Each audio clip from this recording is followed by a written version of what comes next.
efisiensi dan efektivitas kerja.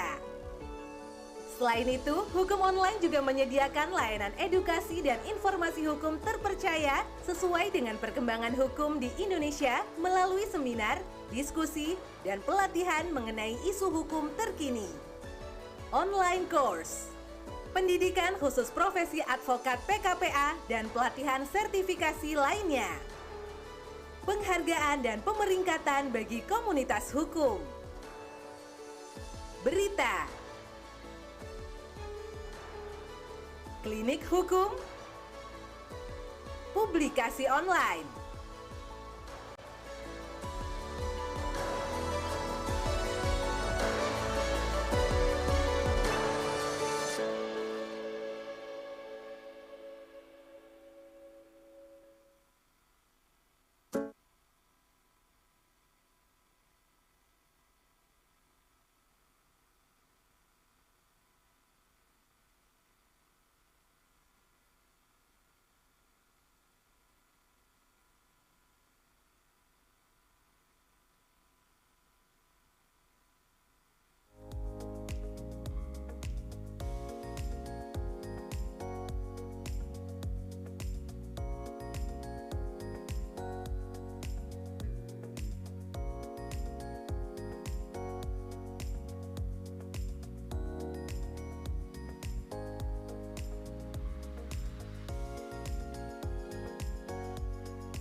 We are Allianz. We are here to serve and make your dreams come true. Our journey started in 1890 in Berlin, Germany. Since then, we continue to evolve and innovate to provide you with trusted financial solutions. For more than 130 years of our journey, over 100 millions of customers in more than 70 countries around the world have chosen Allianz as their trusted partner. Wherever you are, you can access our integrated service anytime and anywhere. Allianz is present in numerous key markets across Asia Pacific. Together with our over than 36,000 employees and more than 20 million customers, we are fully committed in providing you with the best products, services, and solutions. In Indonesia, since 1989, we put our business on the basis of integrity and full compliance with the prevailing laws, as well as applying zero tolerance to any practices bringing adverse impacts to our customers. We are committed to ensure and protect more people. Therefore, we continue to provide the best protection, as well as paying claims and benefits to our customers. To expand our coverage and access, we have been partnering with companies that share the same vision of delivering the best for the customers. Together, we unite our energy to provide you and your family with a complete protection. Allianz is capable of giving protection against risk in all aspects of your life, with a wide range of products and the best at its class. Allianz is a reliable insurance partner for life, health, and property and casualty that is available either in conventional or on the basis of Sharia principle. We continue to provide ease and convenience for our customers. From policy submission to claim submission can all be done online. For us, running the business is about manifesting goodness and sharing it with the community. We are committed to contributing as much as we can towards social and environmental cause to create a quality life for a better community. Allianz is also actively encouraging the society to be healthier by implementing an active outdoor lifestyle. Globally, we are present in several major events and have the naming rights over sports landmarks in many cities around the world. Since 2021, Allianz officially began global partnership with Olympic and Paralympic movements until 2028. With the excellence that we offer, it's an excellent honor for us to be trusted with protecting you and your family. Start now and let Allianz be your partner in life every step of the way. Providing you with guidance and support, we are ready to help you achieve a better future. We secure your future. We are CRMS, Center for Risk Management and Sustainability. We are your trusted capacity building partner, facilitating the sustainability of your enterprise. Together, let's build sustainable value. We are committed to promoting and facilitating the adoption and internalization of GRCS, governance, risk management, compliance, and sustainability practices in our client organization through knowledge acquisition, education, experience sharing. We provide services for our clients from beginning to end and deliver a complete functional solution. Our knowledge development team is consistently active in researching GRCS. Our education program aims to build GRCS capabilities and the creation of educated GRCS professionals. We offer public workshops comprising a variety of comprehensive short courses for GRCS professionals across all sectors and industries. We also provide in-house workshop, uniquely customized to the needs of our clients. We collaborate with certification bodies to provide professional certification programs in various disciplines. We organize international GRCS benchmarking experiences in tandem with learning workshops to provide global insight and help to broaden outlooks and mindsets. Our knowledge-sharing commitment is to disseminate knowledge through unique, value-added experiences to our clients in the business communities at large. We enable the sharing of knowledge and experience amongst members of the GRCS communities through roundtable discussions. We host dialogue forums to discuss topical interests for the benefit of GRCS professionals in Indonesia. Our team comprises GRCS professionals, experts, and academicians who are committed to spreading and sustaining the GRCS movement. Our commitment to quality, improving our services, and meeting our clients' expectations has been acknowledged nationally. We implement an anti-bribery management system to maintain our credibility. We have won international recognition for all our efforts to propagate professional risk management practices. Within 12 years of experience, we have trained more than 20,000 professionals across various key sectors and industries, both public and private, as well as financial and non-financial. In tune with the rise of Indonesia on the global stage, together, let's build sustainable value. Di tengah dinamika global yang berkembang pesat, Indonesia terus bersiap menghadapi berbagai tantangan di masa depan dengan merancang percepatan pembangunan nasional di berbagai bidang menuju Indonesia Emas 2045. Diperlukan penyelenggaraan manajemen risiko yang terintegrasi dari semua aspek. Kondisi tersebut memicu peningkatan kebutuhan akan tata kelola pada bidang manajemen risiko di sektor publik. The Way Academy hadir untuk mendukung pembangunan nasional dengan memfasilitasi pengembangan kapasitas dan kapabilitas di sektor publik melalui pelatihan manajemen risiko yang terstandarisasi. Hal itu kami implementasikan dalam berbagai program seperti pelatihan, persiapan sertifikasi kompetensi, digitalisasi, konsultasi, dan program lainnya yang berkaitan dengan program peningkatan kapasitas dan kapabilitas di bidang manajemen risiko. Program tersebut sejalan dengan visi kami untuk menjadi mitra utama lembaga sektor publik dalam rangka meningkatkan kapasitas dan kapabilitas bidang governansi, manajemen risiko, dan kepatuhan.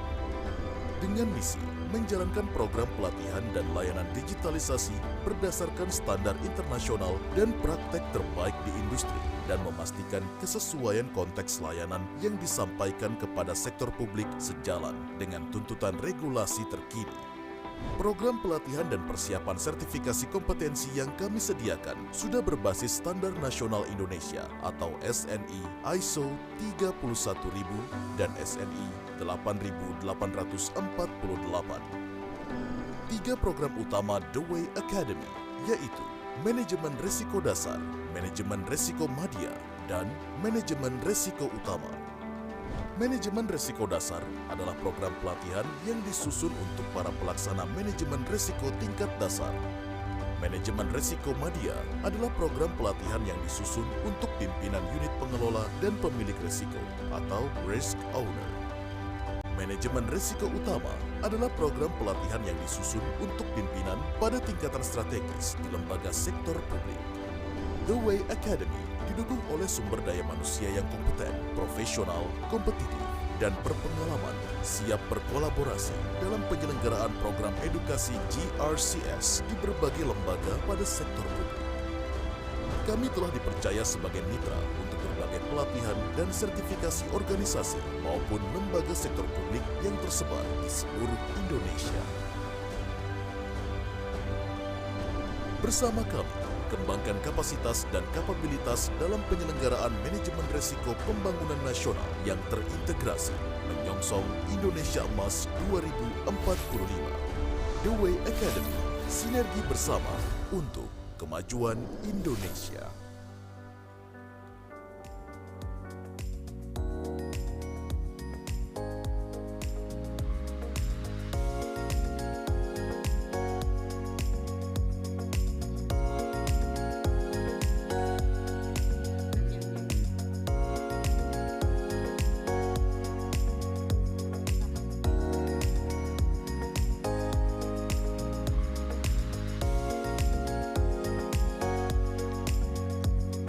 Good morning, distinguished guests, ladies and gentlemen. Welcome to Tentrama Hotel Yogyakarta for GRC Summit 2024 Seminar Leadership for Sustainable Impact, GRC, ESG, and SDGs. Ladies and gentlemen, the seminar will be started in a few moments. So I would like to invite all the participants to enter the ballroom and kindly to have a seat. And for the registration process, on-site participant can access the apps through the barcode provided and you can put in your registered email. And for online participant, you can access the apps through the link that has been sent to your email address. And you can access presentation materials, attendance verification, and your forthcoming certificate through this application. Thank you.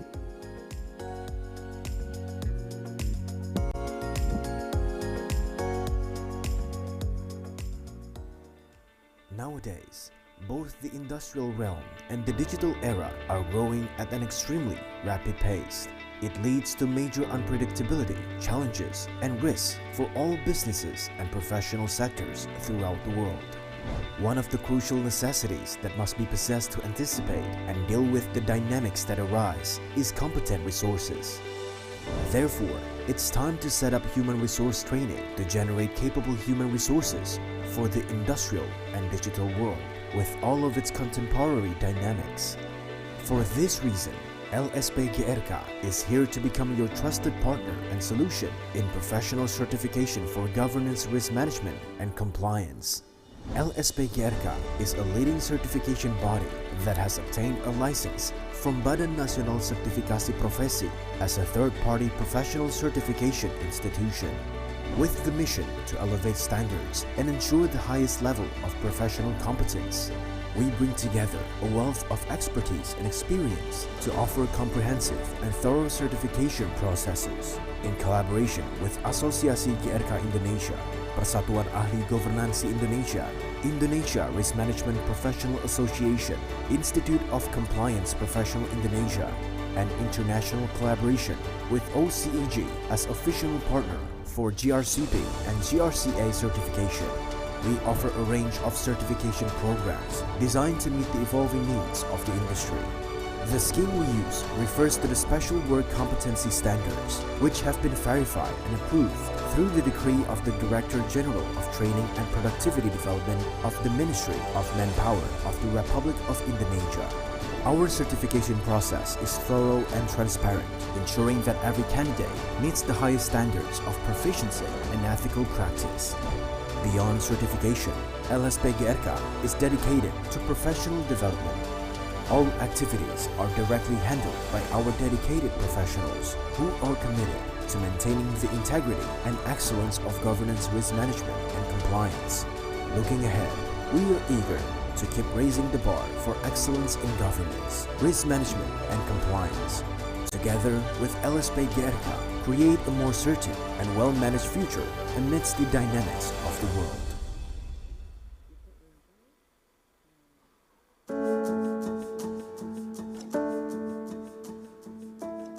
Dari berbagai negara di kawasan Asia Pasifik, Indonesia dikenal sebagai negara dengan yurisdiksi hukum yang paling kompleks. Pelaku usaha dan profesional harus mampu beradaptasi dengan cepat terhadap setiap perubahan peraturan dan kebijakan. Hukum online melihat hal ini sebagai sebuah peluang. Berdiri sejak tahun 2000, hukum online kini menjadi Indonesia's one-stop legal platform.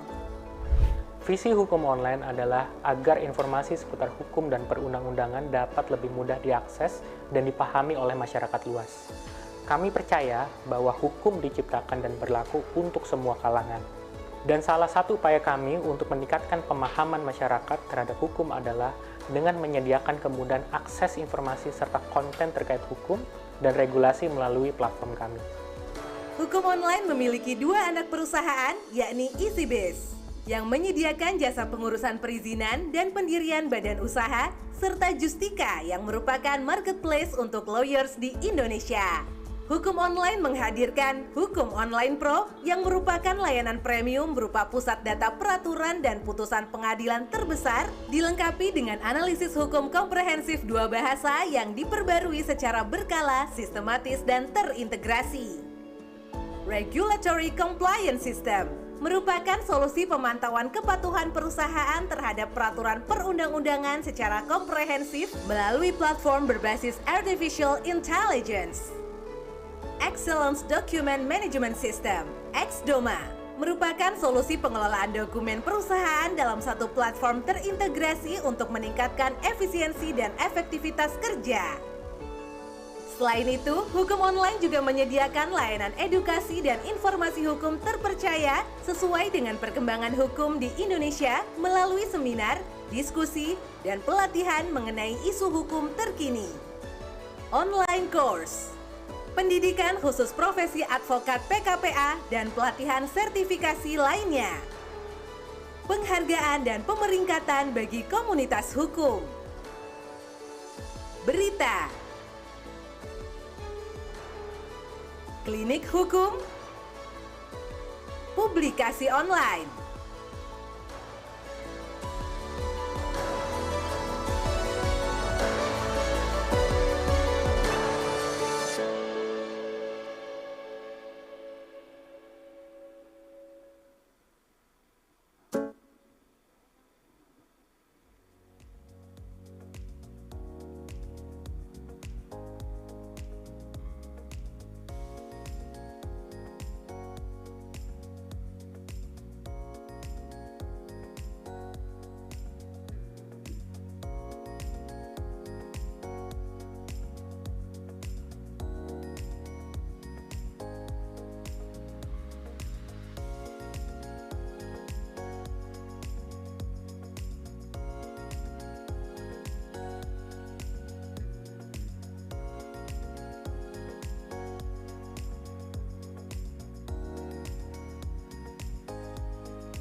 We are Allianz. We are here to serve and make your dreams come true. Our journey started in 1890 in Berlin, Germany. Since then, we continue to evolve and innovate to provide you with trusted financial solutions. For more than 130 years of our journey, over 100 millions of customers in more than 70 countries around the world have chosen Allianz as their trusted partner. Wherever you are, you can access our integrated service anytime and anywhere. Allianz is present in numerous key markets across Asia Pacific. Together with our over than 36,000 employees and more than 20 million customers, we are fully committed in providing you with the best products, services, and solutions. In Indonesia, since 1989, we put our business on the basis of integrity and full compliance with the prevailing laws, as well as applying zero tolerance to any practices bringing adverse impacts to our customers. We are committed to ensure and protect more people. Therefore, we continue to provide the best protection, as well as paying claims and benefits to our customers.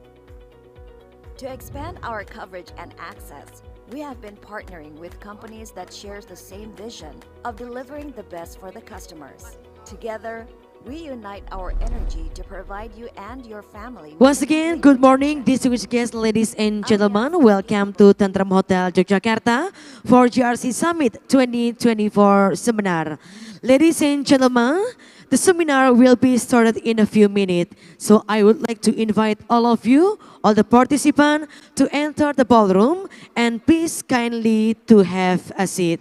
In a few moments, the seminar will begin. Thank you. From policy submission to claim submission can all be done online.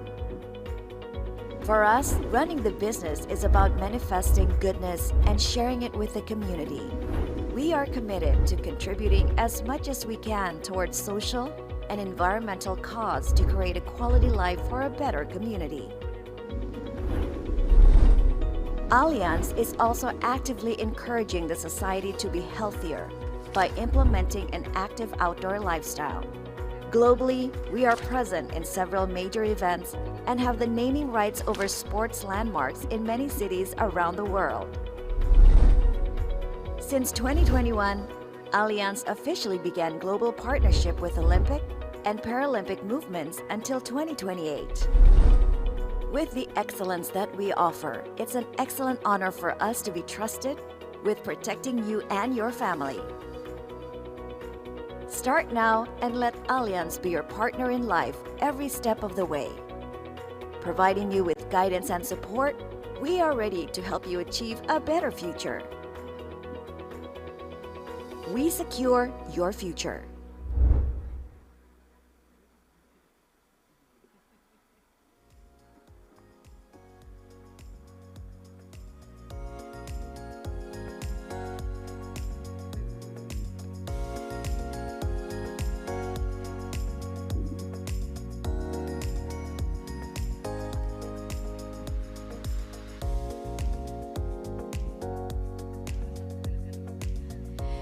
So ladies and gentlemen, once again, let me to inform you that the seminar will be started in a few minutes. So I would like to invite all of you to please kindly to have a seat as we are about to begin this seminar. Once again, ladies and gentlemen, please kindly to have a seat. Thank you.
Ladies and gentlemen, before we start today's agenda, please pay attention for safety briefing video by Tentram Hotel Yogyakarta.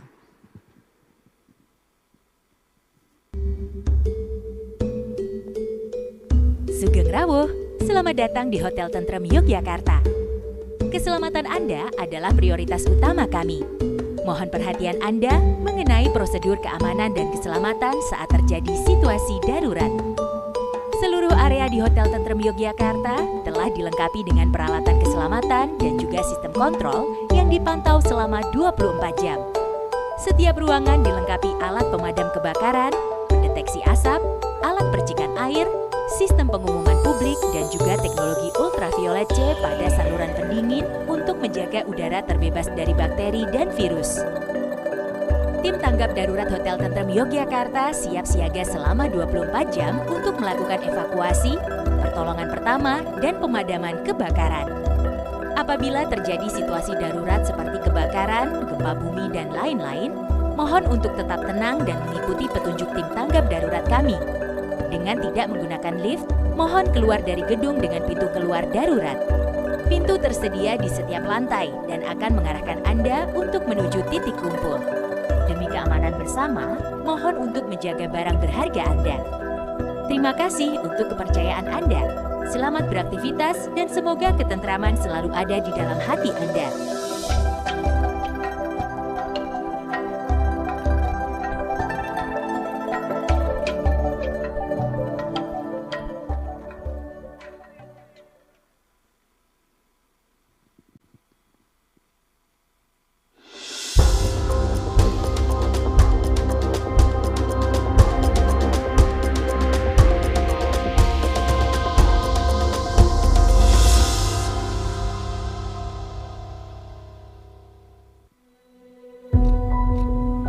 Every tick of the clock,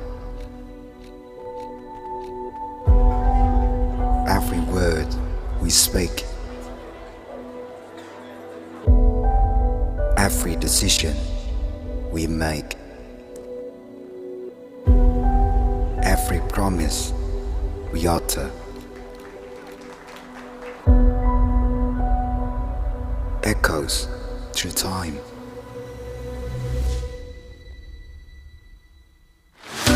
We live on a planet rich with resources, yet finite in its capacity. A planet we often take for granted. A planet that bears the scars of our choices. It's never just about making promises. It's about understanding the weight of those promises. True leadership sees beyond the immediate, recognizing the unseen consequences of our actions. It envisions a future where every decision is a step towards sustainability, where GRC is not just about terms, but commitments. ESG is not a trend, it's a necessity. SDGs are not mere goals, they are our collective mission. But are we truly leading, or have we been just thinking about ourselves? It's really easy to start, but at the end of the day, the question is,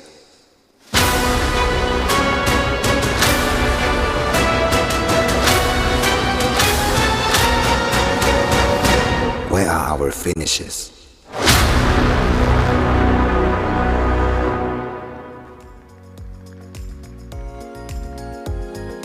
Good morning, distinguished guests, ladies and gentlemen. Assalamualaikum warahmatullahi wabarakatuh. Salam sejahtera bagi kita semuanya. Shalom, Om Swastiastu, Namo Buddhaya, salam kebajikan, Rahayu. Ladies and gentlemen, welcome to Tentram Hotel Yogyakarta. Today, 23rd of August 2024, and I am Venabella Arin. It's very honor for me to be your master of ceremony. Once again, welcome to the GRC Summit 2024 Seminar Leadership for Sustainable Impact, GRC, ESG, and SDGs. Please give the biggest round of applause, ladies and gentlemen. Once again, thank you for joining us in this morning agenda. So ladies and gentlemen, as your master of ceremony, I am proudly announce that this remarkable event can be attributed to the collaborative efforts of GRC Association Indonesia, Association of Indonesian Governance Professional, PAGI, Indonesia Risk Management Professional Association, IRMAPA, Institute of Compliance Professional Indonesia, ICOPI, Indonesia Professional in Audit and Control Association, IPACA. And not forgetting the support we got from CRMS Indonesia, LSP MKS, LSP GRK, Enterprise Risk Management Academy, Y Academy, and Top Business. And I would also like to acknowledge the key organization which took a significant part in this event. For without their support, this event would not be possible. Thank you for PT Asuransi Allianz Indonesia, GRC Partner Asia, Hukum Online, PT Hutama Karya Infrastruktur, PT Adikarya Persero Tbk, and Veda Praxis. Once again, ladies and gentlemen, please give the biggest round of applause for all who support this morning agenda. So ladies and gentlemen, let me to inform you that today's seminar is hybrid event. So I would like to greet the online participants that join us via Zoom platform. We hope that you can also enjoy the event from afar. So, ladies and gentlemen, without any further ado, to officially open this event, please allow me to welcome Dr. Antonius Alijoyo as Chair of Steering Committee GRC Summit 2024 to give a welcoming note. So, Dr. Antonius Alijoyo, the stage is yours.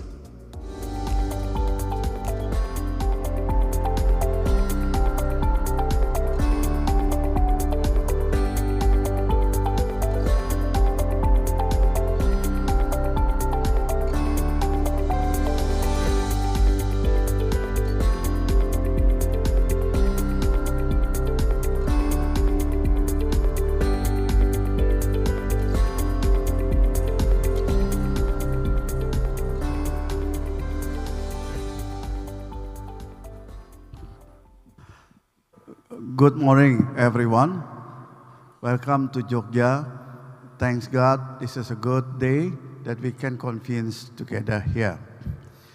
Before I start, I would like to express first our gratitude, thanks, and respect to all audience and participants today, especially, though I cannot name it one by one, as otherwise it's going to take more than 1 hour, but allow me to say thank you to Bu Nawal Nelly from Ministry of State-Owned Enterprise, Pak Bramantio Pak from Ministry of Finance, Pak Imam Rahman from Stock Exchange. Anyone who like to go public listing, please consult with him. Pak Andre Permana, that I know quite long, since he's very tiny and not getting so big.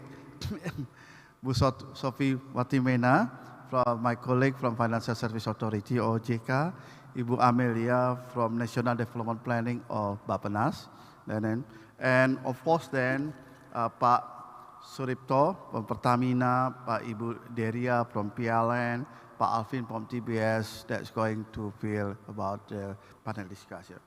So, Assalamualaikum warahmatullahi wabarakatuh. Salam sejahtera for all of us. Om Swastiastu, Namo Buddhaya, Salam Kebajikan, Shalom.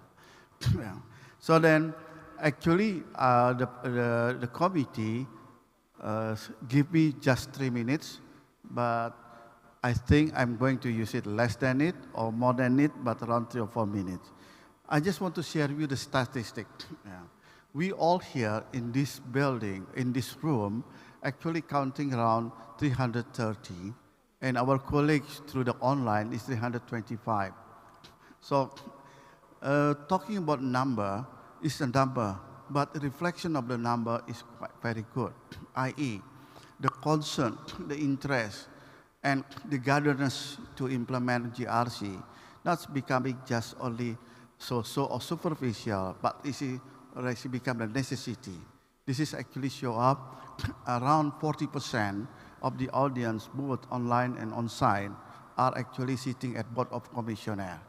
And then if I'm totaling more than 60 to 70 that combining board and also the SPP and PP. So big applause to all of you. Yeah. Yeah. Second thing that allow me to underscore is, I do believe, because based on my observation, my involvement and participation as well in many initiatives, not just in Indonesia, but also around the world on the GRC, I could say this event something as a kind of proof or token that, look, Indonesia as a collectiveness, we consist a lot of the professional having a wisdom, experience, and willing to get together and share and make it contagious what we believe and what we could do in order to build our capacity and capability to push it more. Yeah. My colleague, I actually mentioned on purpose, Steve, I didn't mention your name because I'm going to reserve for the last saying. Yeah.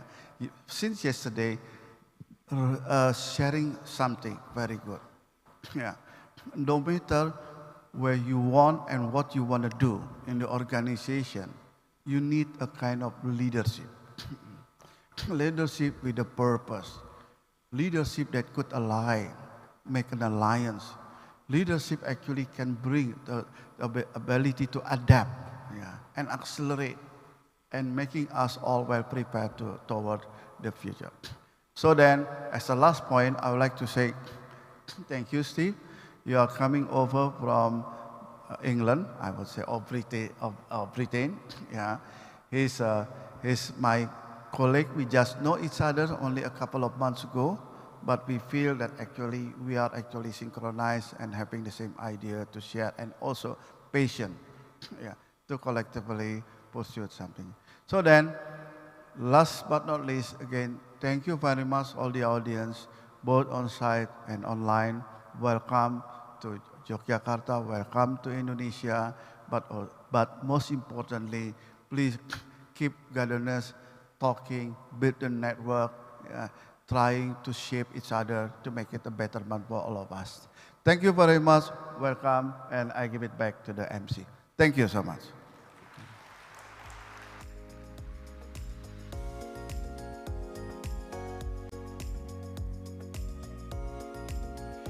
Thank you, Dr. Antonius Alijoyo, for the heartwarming welcoming notes, and please kindly to have a seat. So ladies and gentlemen, to mark the beginning of this morning seminar, it's a great pleasure that we introduce our distinguished host for this session, Professor De Soni Priarsono, who will guide us through the seminar keynote speech in place of Mrs. Nawal Nelly. Prof. Soni has honed his expertise in various aspects of regional science and development. His commitment to continuous learning is highlighted by his numerous professional certifications covering subjects such as accounting, finance, risk management, and enterprise governance.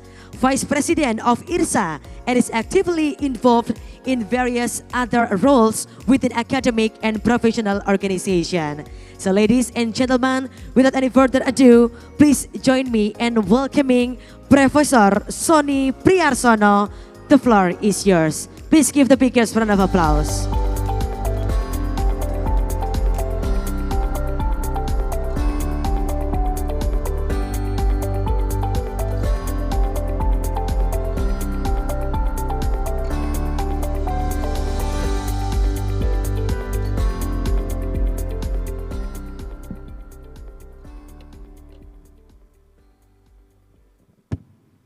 Assalamualaikum warahmatullahi wabarakatuh. Very good morning, distinguished guests, ladies and gentlemen. Welcome to the first session of today's conference. In this session, we are going to have the keynote speech presented by the Honorable Ibu Nawal Nelly, the Deputy of Finance and Risk Management, Ministry of State-Owned Enterprises. Let me introduce briefly about our presenter this morning. Ibu Nawal Nelly earned her first degree in accounting and finance from Gajah Mada University, Yogyakarta, and MBA degree from INSEAD, France. Ibu Nawal Nelly has numerous experiences as board member in national as well as international enterprises such as the State Electric Company or PLN, Bank Mandiri, the largest state-owned bank in Indonesia, and EY or Ernst & Young. Ladies and gentlemen, previously this session was planned only for the speech and no Q&A session was scheduled. But since this session is very rare, and I know that there are so many guests from state-owned companies are attending this conference here, Ibu Nawal Nelly generously agrees to spend the last 10 minutes of this segment for Q&A session. Therefore, I would like to invite all of you to send your questions using the applications in your smartphone. Ladies and gentlemen, please join me to welcome Ibu Nawal Nelly.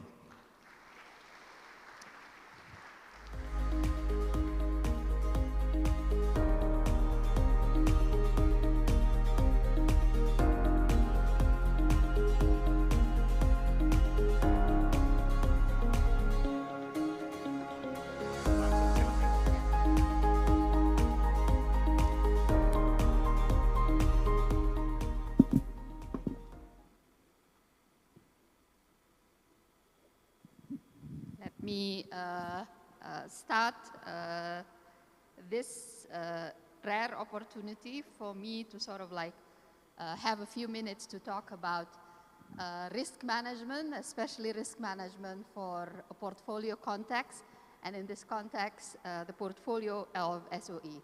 Before I start, allow me to extend special thanks to Pak Antonius. Thank you for having and arranging for this session.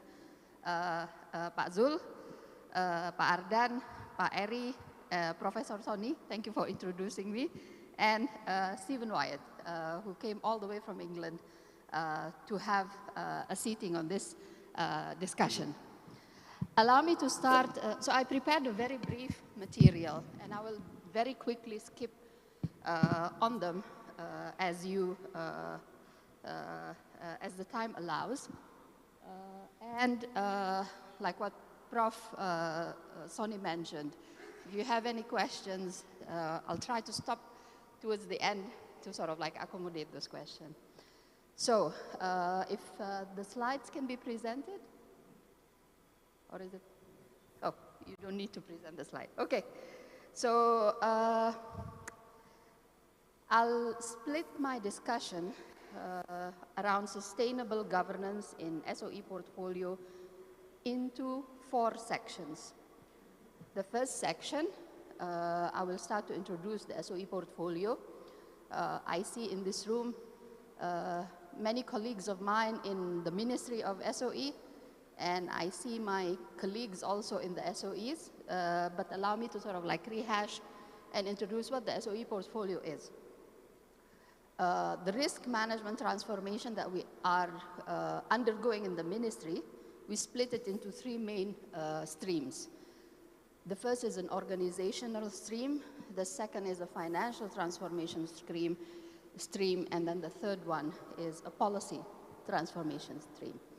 So let me start by what is the SOE portfolio.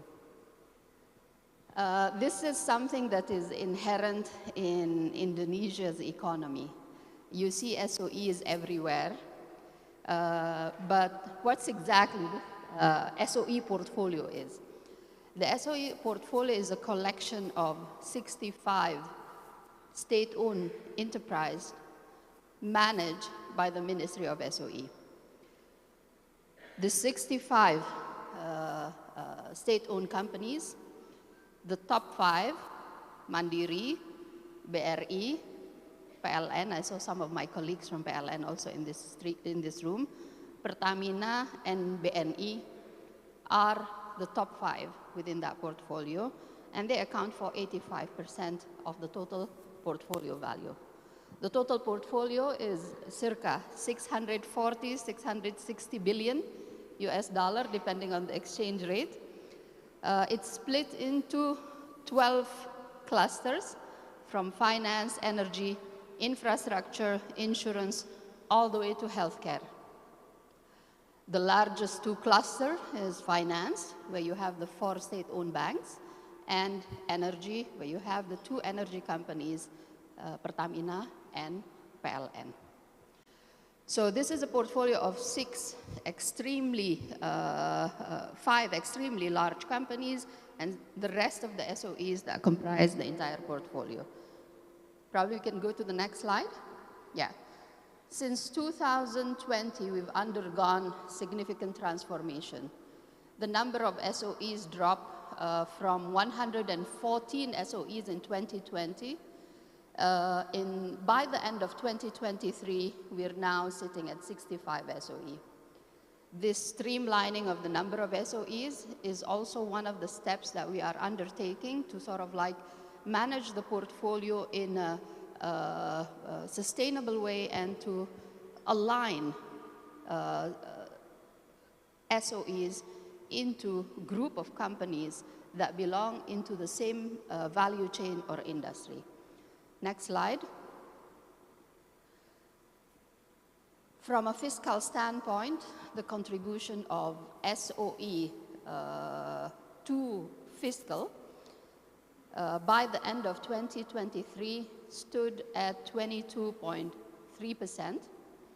Our total fiscal revenue, as reported by APBN of 2023, reached 2,764 trillion. 20% of it comes from taxes paid by those 65 SOEs, dividends by the portfolio, and other state income from the portfolio. Next. How we compare to other portfolio institutions. This study we did very quickly and roughly when we compare our asset against asset of similar portfolio companies. Portfolio institutions, sorry. What's a portfolio institution? We define here as are institutions who are responsible for taking care portfolio of companies. So it will include state ministries like ourselves, and we took the benchmark here by the Sweden government Ministry of SOE, and we also took sovereign wealth funds such as Temasek and Khazanah, who also manages portfolio companies, and from the Americas, we took Berkshire Hathaways because they don't have SOEs per se, but they do have a portfolio, a giant portfolio company listed in their market as a comparable to our portfolio standpoint. We will compare our numbers, assets, against the assets of these companies. So if you look at it, we're slightly bigger than Temasek, which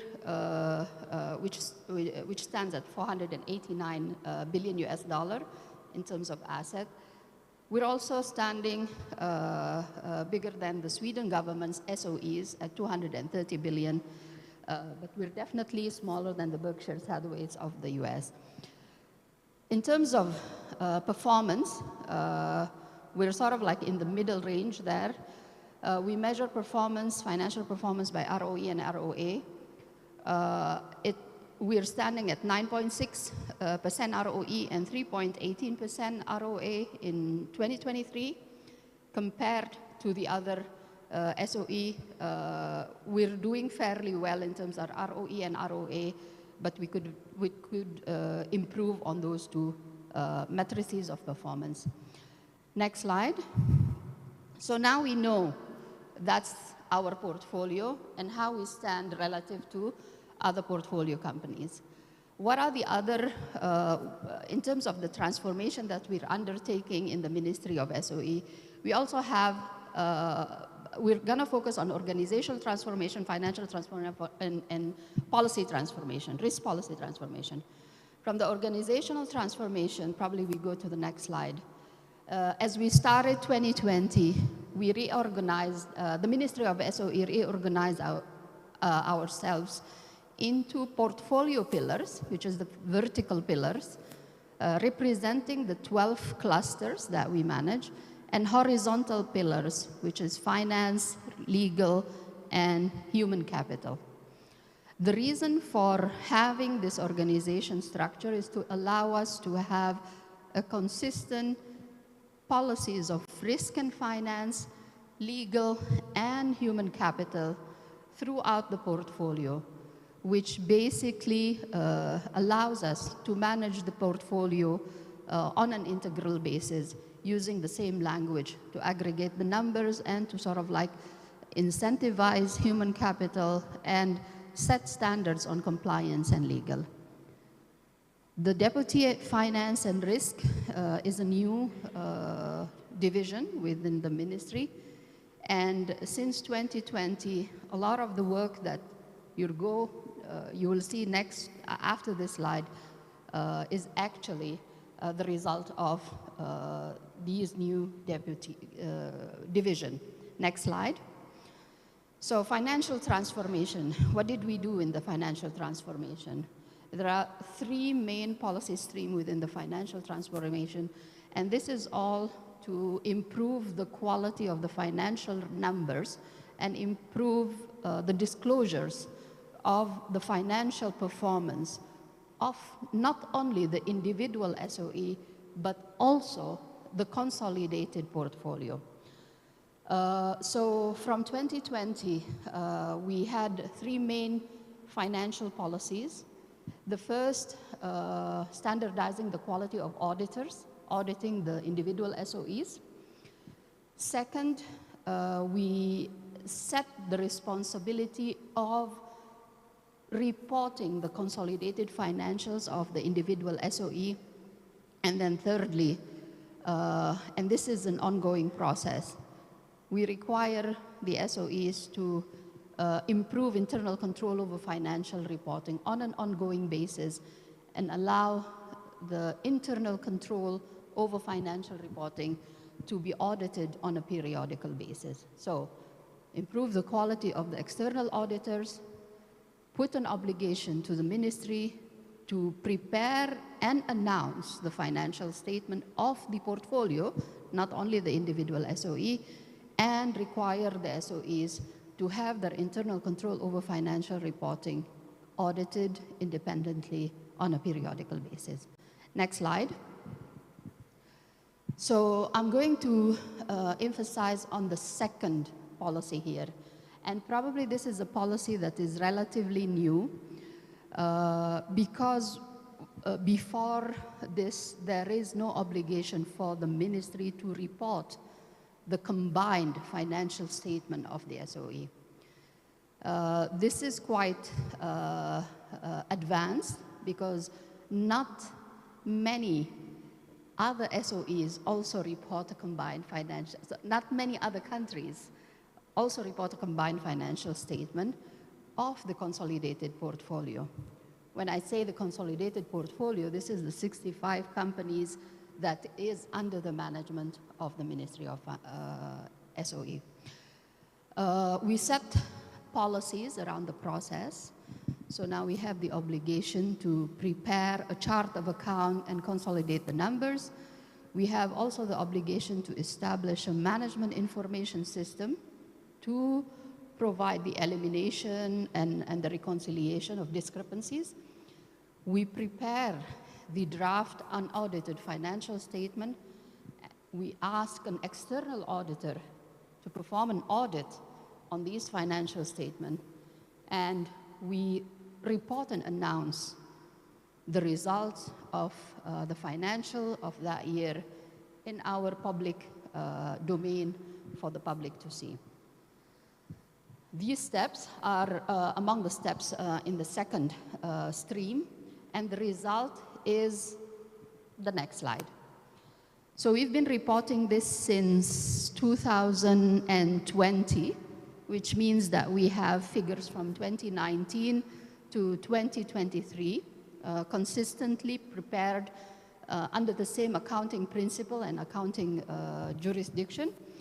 The content of the combined financial statement is essentially like the financial statement of any corporation, but it captures the collective performance of the portfolio.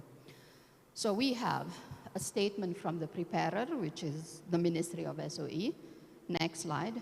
We have an audit asserting its opinion on the fairness of the financial figures provided and its compliance to standards. We're also reporting the balance sheet, and we're reporting the income statement, and we're reporting also changes in equity, cash flow, and at the end, the notes to the financial statement. Before 2020, this was not there. After 2020, it has been consistently announced in the public domain for everybody to have a look at it and review and comment and make decisions based on these information, be it decision at the portfolio level or decision at the individual SOE level. So what's the result of 2023? This is fresh from the oven because we just closed our audit last month, and this is a summary of the performance. So last year we reported a net profit of 309 trillion. Now we're at 327 trillion, thanks to the individual SOEs that are present here. If I may summarize, the reason for the increase, it's a close to 6% increase, is growth in revenue, operational efficiencies, which are great. There are some forex gain, unrealized forex gain in our book as well, especially in our two energy companies. There is a marked increase in financing charges, and this is normal because reference rate has been moving upward since 2020, during 2023. And there is a drop in income, other income, as we have an absence of one significant one-off item in 2022. Next slide. We've reached this growth also with growth in equity, and the growth in equity has been contributed significantly by growth in retained earning, and the equity growth, 8.4% CAGR, is faster than the growth of our financing debt, interest-bearing debt. As such, our gearing ratio, which is interest-bearing debt against total equity, is in a steady decline to 32%, which is a level that we are comfortable with from a risk perspective. So next slide. With this policy of balanced equity injection during difficult times and aggressive dividend payment during surplus times, our cumulative equity injection versus dividend distribution in the last 2020 to expected 2024, since we're towards the end of 2024, we're paying more dividends than asking for equity. In certain years, especially in 2021 and 2022, that's during the peak of the COVID, we paid more equity injection. We asked for more equity injection than paid dividends. So we did have 2 years of deficit, but we overpassed them in 2023 and 2024. So next slide. From a performance standpoint, our return on equity and return on asset has been on a steady upward slope. We also measure return on invested capital. That's also moving towards a steady upward slope. December 2020 is the trough of our performance in the last 5 years. This is mainly due to COVID. Next slide. Now, every SOE that we have in our portfolio, and probably my colleagues in the SOE here feel this by heart by now. We measure one of the key KPIs that we ask the SOEs to deliver in their shareholder commitment is commitment to create economic value add. Economic value add is essentially created when you have ROIC greater than, return on invested capital greater than the cost of fund with the proxy weighted average cost of capital. Since 2022, we've recorded a 1.7% economic value add, but this number declined slightly in 2023, principally because the cost of funding started to move up due to higher reference rate. So that's our EVA performance. And if I contrast this performance against the performance of December 2019, we are having better cost of funding, lower cost of funding, and higher return. That's what created a positive economic value add transformation since 2019. So next slide. So that's our financial transformation. Risk management starts when we start to measure things. And our financial figures is how we, one metrics where we measure key risks around the portfolio.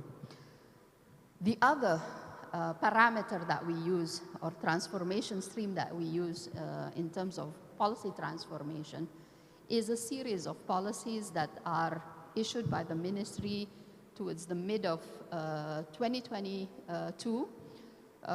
Next slide. Next slide. Those policies,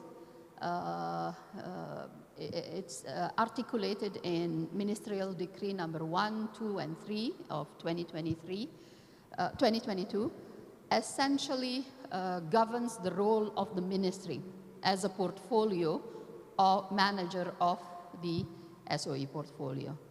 It also stipulates and regulates the role of the BOC and BOD in managing risk. It also mandates minimum risk organ. Risk organs are institutions within the SOE organization that need to be present to perform the risk function. And we also mandate risk measurements and reporting, and we measure also risk governance. Next slide.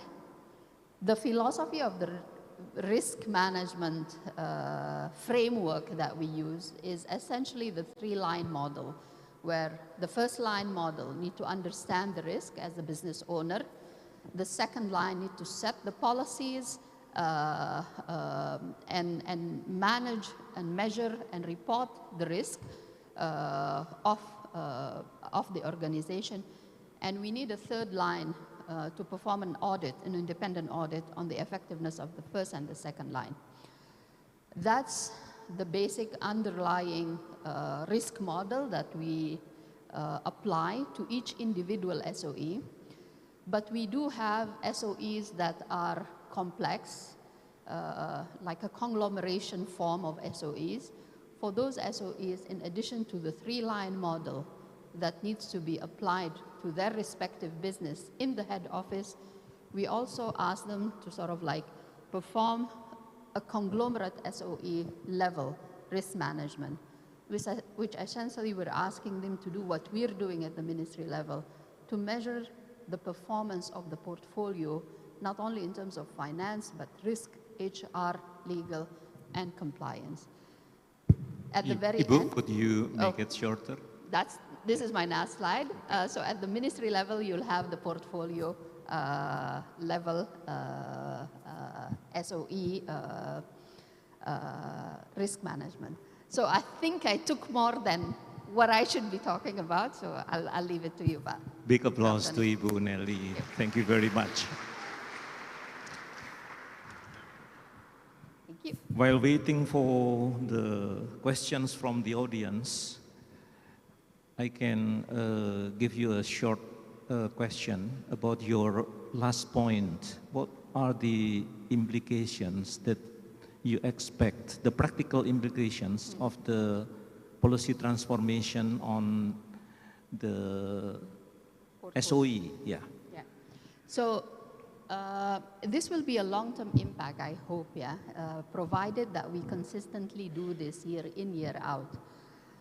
By having the SOEs report to us, and we consolidate and we report to the public, and by having a central planning process to consolidate the financial projection, to consolidate the KPI alignment, to consolidate the risk tolerance, we hope that both us and the individual SOE will have a more harmonized and consistent objective translated from the top to the bottom.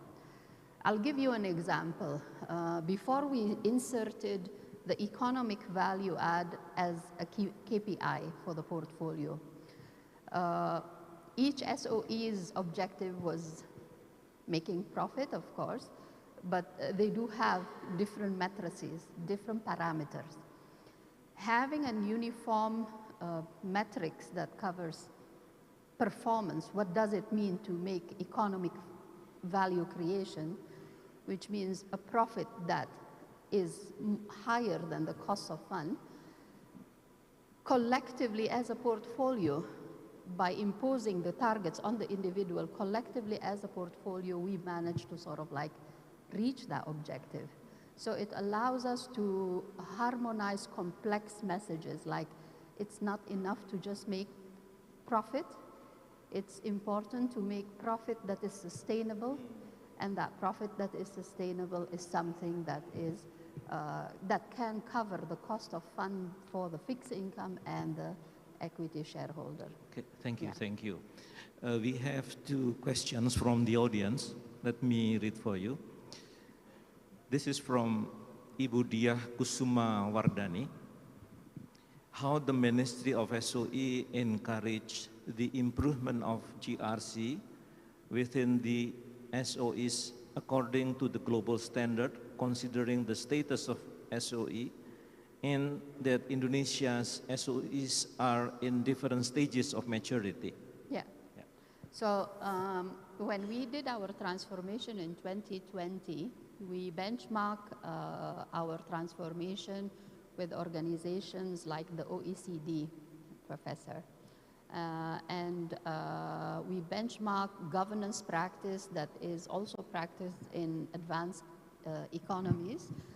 And we translate those in our risk policies. So the 3-line model is explicitly articulated in our risk management decree.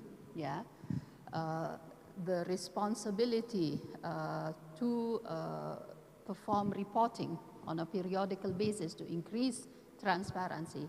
That is something that we also got from the World Bank when they helped us formulate the decrees that is now implemented by the individual SOE. That, along with basic financial principles that is known in the capital market, we articulated in the policies and we articulated in the shareholder aspiration. This is what we want from the SOEs to do, to reach.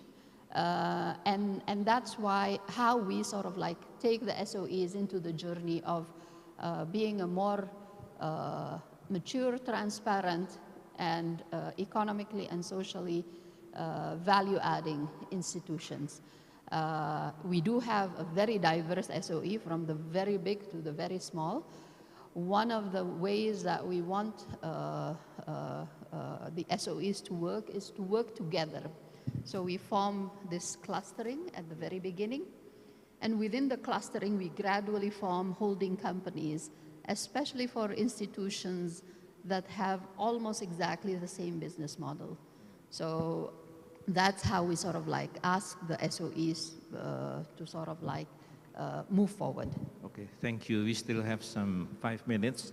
And I please allow me to select only 2 questions Siap.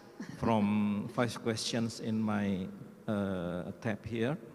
The first one is from Bapak Rizky Rudianto, and the second one is from Ibu Endang Eti Merawati. Okay, this is the first questions. Is there any follow-up from the ministry to evaluate the non-performing individual SOE? How the ministry monitor the improvement action for the non-performing individual SOE? And the last one, what is the policy for ESG in the SOE and how it will be reported? Let me answer the first question. Yeah, once the management contract, this is the commitment from the management, and the ministry SOE as the portfolio manager is signed every year. Normally happens in February. We perform a periodical monitoring, normally on a 6-month or probably to some who are very extensive in the extensive restructuring, on a quarterly basis. This periodical monitoring or shareholder discussion, like what we refer to it, are our way to monitor. We don't have an executive authority, but we have the responsibility. If results come to us, we sort of like ask questions and guide or provide input if required on how to improve the performance of the previous periods.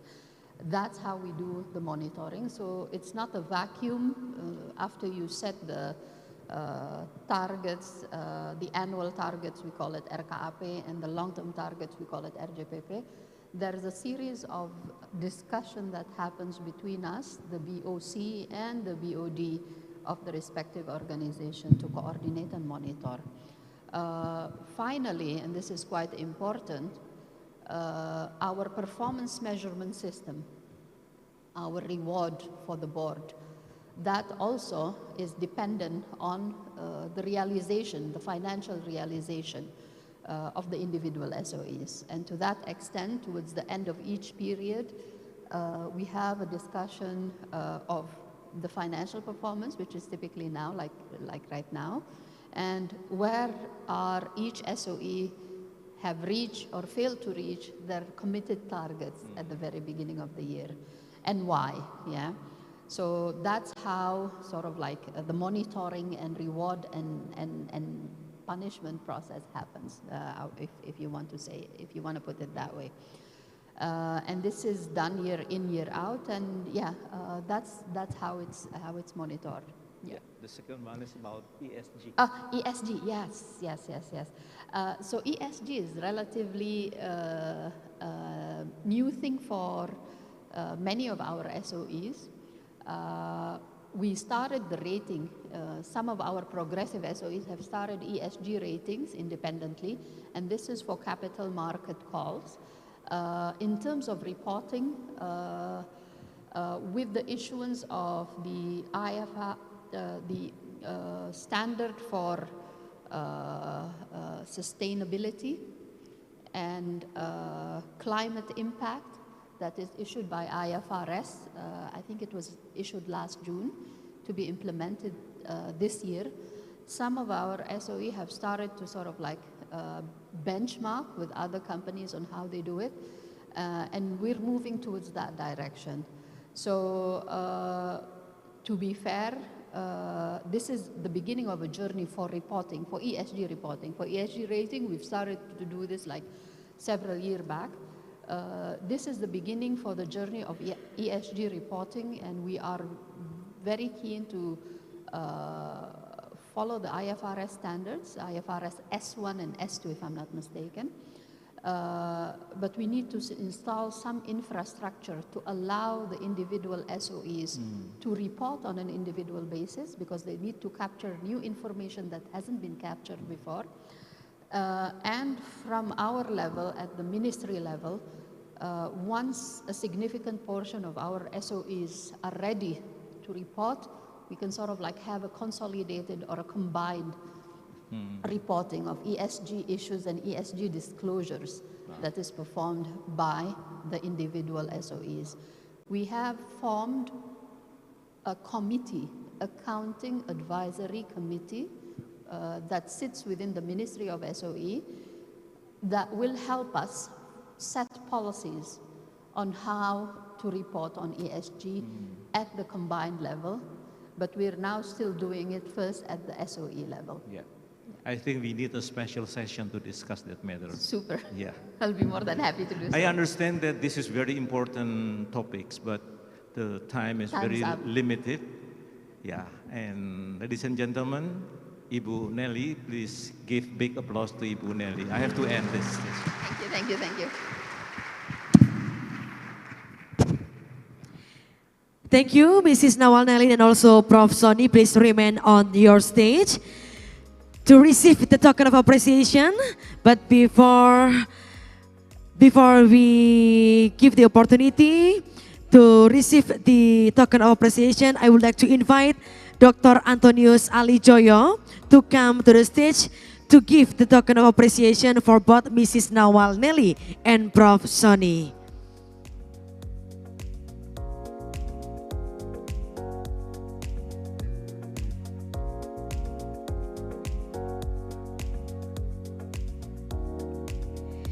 And once again, thank you, Mrs. Nawal Nelly, for your keynote speech. And also thank you, Prof. Sony, for leading this insightful and enlightening session. The first one, the token of appreciation, will be given to Mrs. Nawal Nelly. The second one, the token of appreciation, will be given to Prof. Sony. Okay, please come on the stage. We will have a photo session.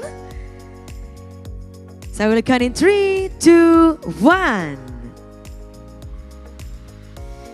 Once again, ladies and gentlemen, please give the biggest round of applause. Everyone, thank you so much once again, Mrs. Nawal Nelly, Prof. Sony, and also Dr. Antonius Ali Joyo. And please kindly to have a seat.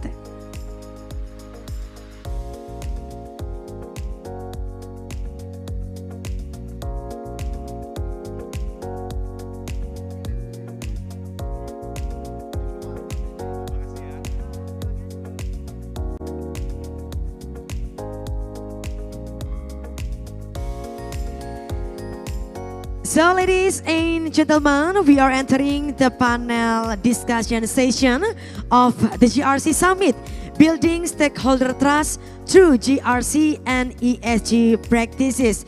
We hope you keep your spirit up because this is still the beginning of our togetherness. We still have a lot of session in this special occasion. And now we will introduce Mr. Charles Ervors, who holds the position of chairman at the Indonesia Risk Management Professional Association (IRMAPA). His domain of expertise is good corporate governance, enterprise risk management, project risk management, and business continuity management. Mr. Charles Ervors will lead this first panel discussion session as the moderator. So ladies and gentlemen, without any further ado, please welcome and give the biggest round of applause for Mr. Charles Ervors. The time is yours.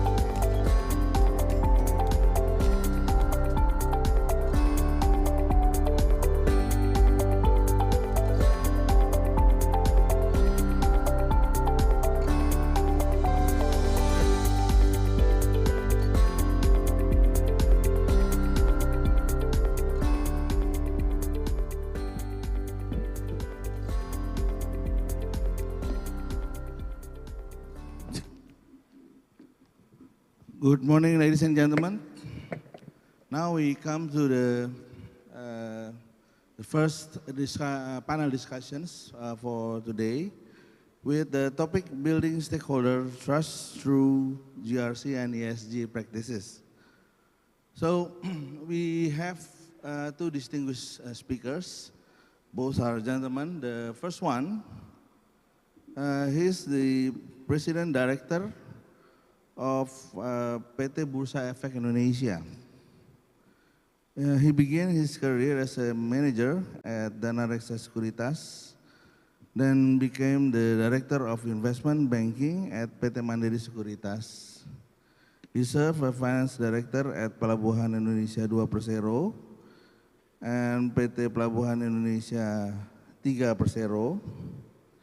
He was also the President Director of PT Perusahaan Pengelola Aset Persero and later served as a Director of Strategy, Portfolio, and Business Development at PT Pertamina Persero.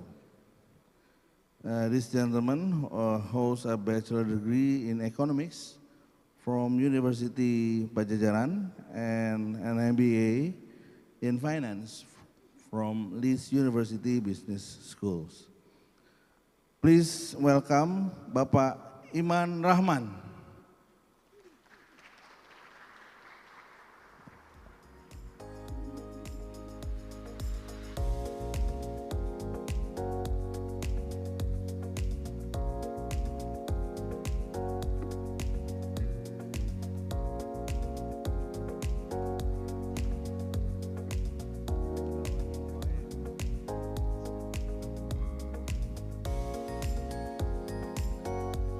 The second panelist is also a gentleman. He was appointed as Director of PT Penjaminan Infrastruktur Indonesia Persero by the decrees of Minister of Finance of the Republic of Indonesia. He earned a Bachelor of Engineering in Civil Engineering and a Master in Engineering in Project Management from the University of Indonesia. He later obtained his doctoral degree from Nanyang Technological University, Singapore, and his professional career in construction and infrastructure project development began in 2010 at PT Penjaminan Infrastruktur Indonesia Persero. He has held very strategic positions before being appointed as a director, including Head of Risk and Compliance, Head of Business Development, and CEO Office. His last role was as Executive Vice President of Project Appraisal before being appointed as the Director of PT Penjaminan Infrastruktur Indonesia Persero. Ladies and gentlemen, please welcome Bapak Andre Permana.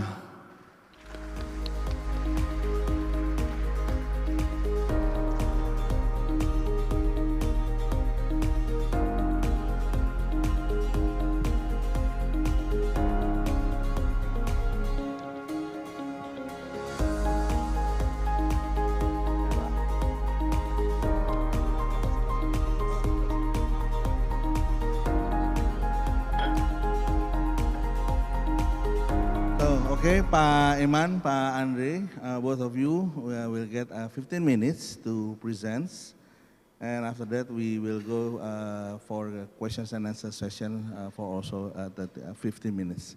So I think begins with Pak Iman, please. Thank you. Thank you, Pak Charles.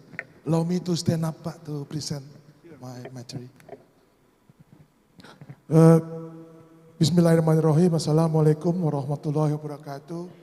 Good morning, distinguished ladies and gentlemen. It's an honor for me to be invited here. And I think I will start my, sorry again, how do I get? Ini quite gaptek nih kalau masalahnya nih. Bisa dibantu slide-nya? Oh, kalau dia, oke, sorry. Bisa kembali ke tadi? Oke. I think I will start my presentation from this morning event by showing the performance of our IDX or Bursa Efek Indonesia. I think since last year, 26th of September 2023, we as an IDX become a multiple asset exchanges. I think as you know that currently we have three asset-backed classes in our exchange. That the first one is an equity or its derivatives. And secondly is the bonds, government or corporate bonds. And the third one is a carbon exchange.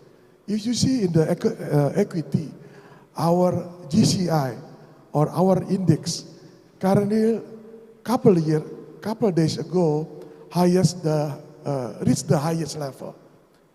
If you see based on 14th of August, this year is about 7,432, but couple days ago reached more than 7,500. So the highest ever, and the market cap is more than 12,000 billion already. If you see our daily trading in our IDX is about 11.7 trillion IDR, but looking for the last 3 days, the daily average trading is more than 12 trillion already. I think if you sum up with the last 3 days, I think will be around 12,000 trillion IDR or about 700 million US dollar. Currently in IDX that has been listed 936 listed companies, and every single year since last year, our IDX listed more than 60 companies every single year, with the exchange members or broker or securities houses consists of 92 companies, with the investor currently almost more than 13.5 million investor currently. Hopefully by the end of the year, will be more than 14 million investors, including the retail investors. In terms of the bond currently, if you see that the outstanding government and corporate bonds is about 6,644 IDR trillion and 562 US dollar million, with the average daily trading about 930.4 billion US IDR, with 132 issuers currently. Last year, we launched our carbon exchange. The one is a total current listed is about 1.4 million CO2 equivalent, and the one is traded currently about more than 600,000 tons, with the instrument or the supplier of the carbon with the three companies, mostly owned by SOEs, one owned by Pertamina, two owned by PLN, 72 issuers currently. If you see that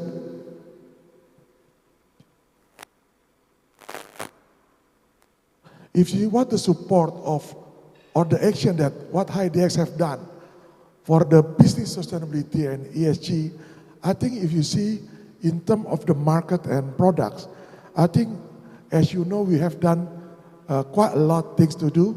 First of all, it's about the SME listing and the support. I think we have an IDX incubators, and also since 2021 we launched our acceleration board besides our main board and our development board. And also a bit regarding the green products. I think we seen that quite a lot of Indonesian company, especially banks, issuing a green bonds, and then we subsidize for their listing fee if they want to issue a green bonds. The third one is about the indices, the green indices.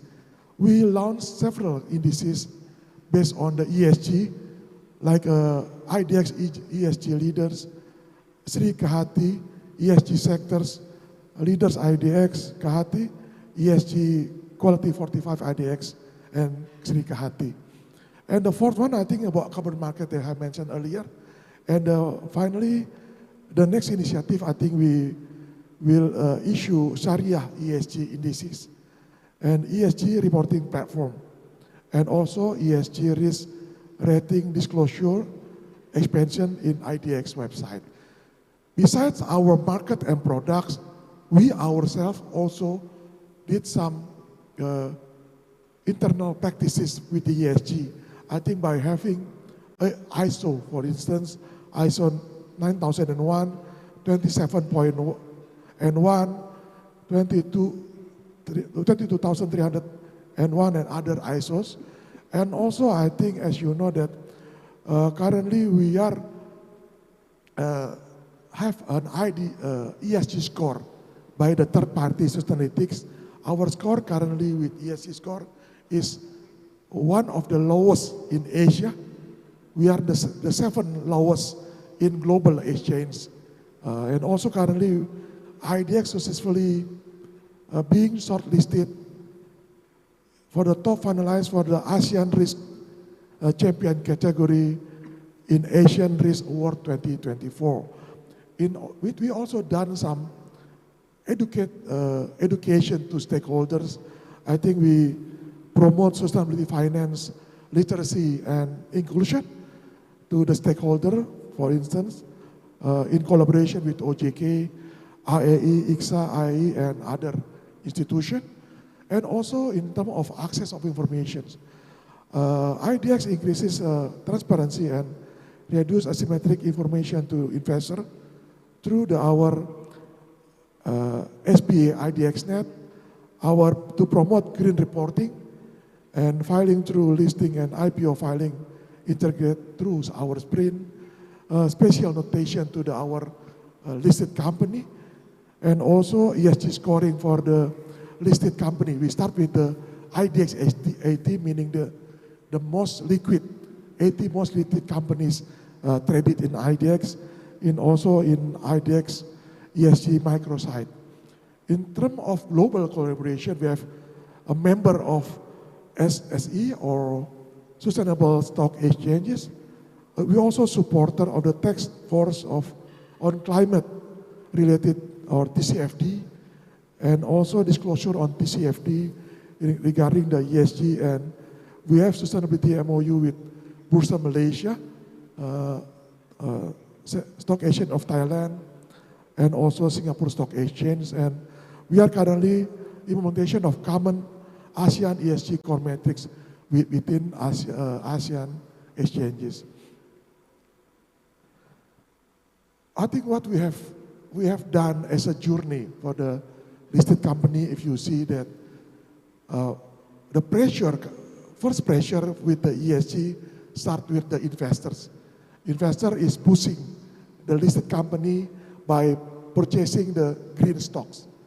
That's why I think this is something that push factors for our listed company to start understand the ESG, to start calculate and disclose, and put their KPI and also the strategy to reduce their emission when they want to tap the investors that really focusing on the ESG currently.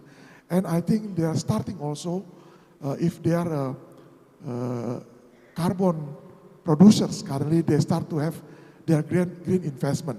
And by the end of the journey of the listed company, I think they will have like a carbon offset by having the carbon exchange in our exchange. We also support the SDGs or sustainability development goals by, if you see in goals number 5, number 8, number 10, and 12, 13, and also 17. This is from the 17 to SDG, this is the appropriate SDG that currently with our initiative, if you see, for instance, that if looking at the goals number 5, what initiative IDX have done is that we start ring the bell for gender equality. Secondly, we have a gender equality awareness in IDX, and also training and capacity building in gender equality. For the goals number 8, what we have done that we set up an action board in 2021, and also we have an IDX incubator to help SME to be listed in IDX. For goals number 10, what we have done, we do continuous improvement for IDS regulation. Regarding the goals number 12, what we have done is that ESG related education, we have done education and training, sustainability reporting or SR report initiative, and also implementing a common ASEAN ESG core metric. For goal number 13, what we have done is that we start with the implementation of IDX carbon, listing of green bonds and ESG indices. We also do the paperless reporting, sustainable ESG green investment, and also promoting net zero to the listed company. And finally, for goals number 17, what we have done is IDX is a part of World Federal Exchange for SSE, Sustainable Stock Exchange. ESG and sustainability MOU we have done with Bursa Malaysia, Stock Exchange of Thailand, and also next with Singapore Stock Exchange. We also have a bilateral MOU with several exchanges and also with ASEAN exchanges. This is the final my presentations that so that the figures or the numbers that what we have done for ESG development in Indonesia capital market. We'll start with the ESG rating. We start with the IDX 80. So meaning that the 80 companies, the most liquid 80 companies, as you can see that we start to give or subsidize for them to announce their ESG score. If you see that 2022, their ESG score start from 33. Now reducing to 2023 become 29. And if you see the right hand side is 16.9 is our IDX ESG score. So currently if you see that we start with our 80, if you see the score is much better, and then if you see in the bottom one, if you can see that we also try to apply an SR report, or sustainability report, that if you see since 2019, only 54 companies that submit the SR report, and until 2023 is already 97%, or 873 companies submit their SR report. And also I think we start introduce our ESG indices. And if you see in the right hand side there, amongst the global exchange, we are currently the 7th lowest. Yeah, global to compare. In Asia, we only compare with Bursa Malaysia. But in other exchanges, we are number 7. But in Asia, with 16.9%.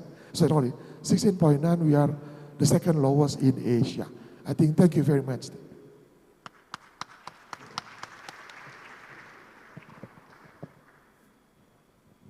Pak Andre, now the time is yours.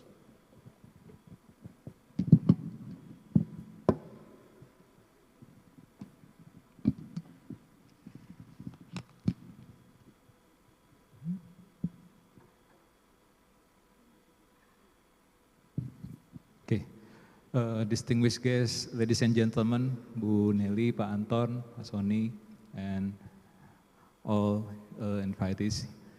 Bismillahirrahmanirrahim. Assalamualaikum warahmatullahi wabarakatuh. Good day, everyone. So, probably unlike Pak Iman with the IDX, who's already very well known, let me start with introducing who we are, Pak Anton, and how strategic our mission is to the government and to the people. Let me start with my first slide. I only have 5 slides, just for your information. First of all, as PT Penjaminan Infrastruktur Indonesia, or we call in English as Indonesia Infrastructure Guarantee Fund, is actually, it's formed as an SOE, but we have been called as a special mission vehicle of government, especially the Ministry of Finance, who has specific role basically to mobilize private financing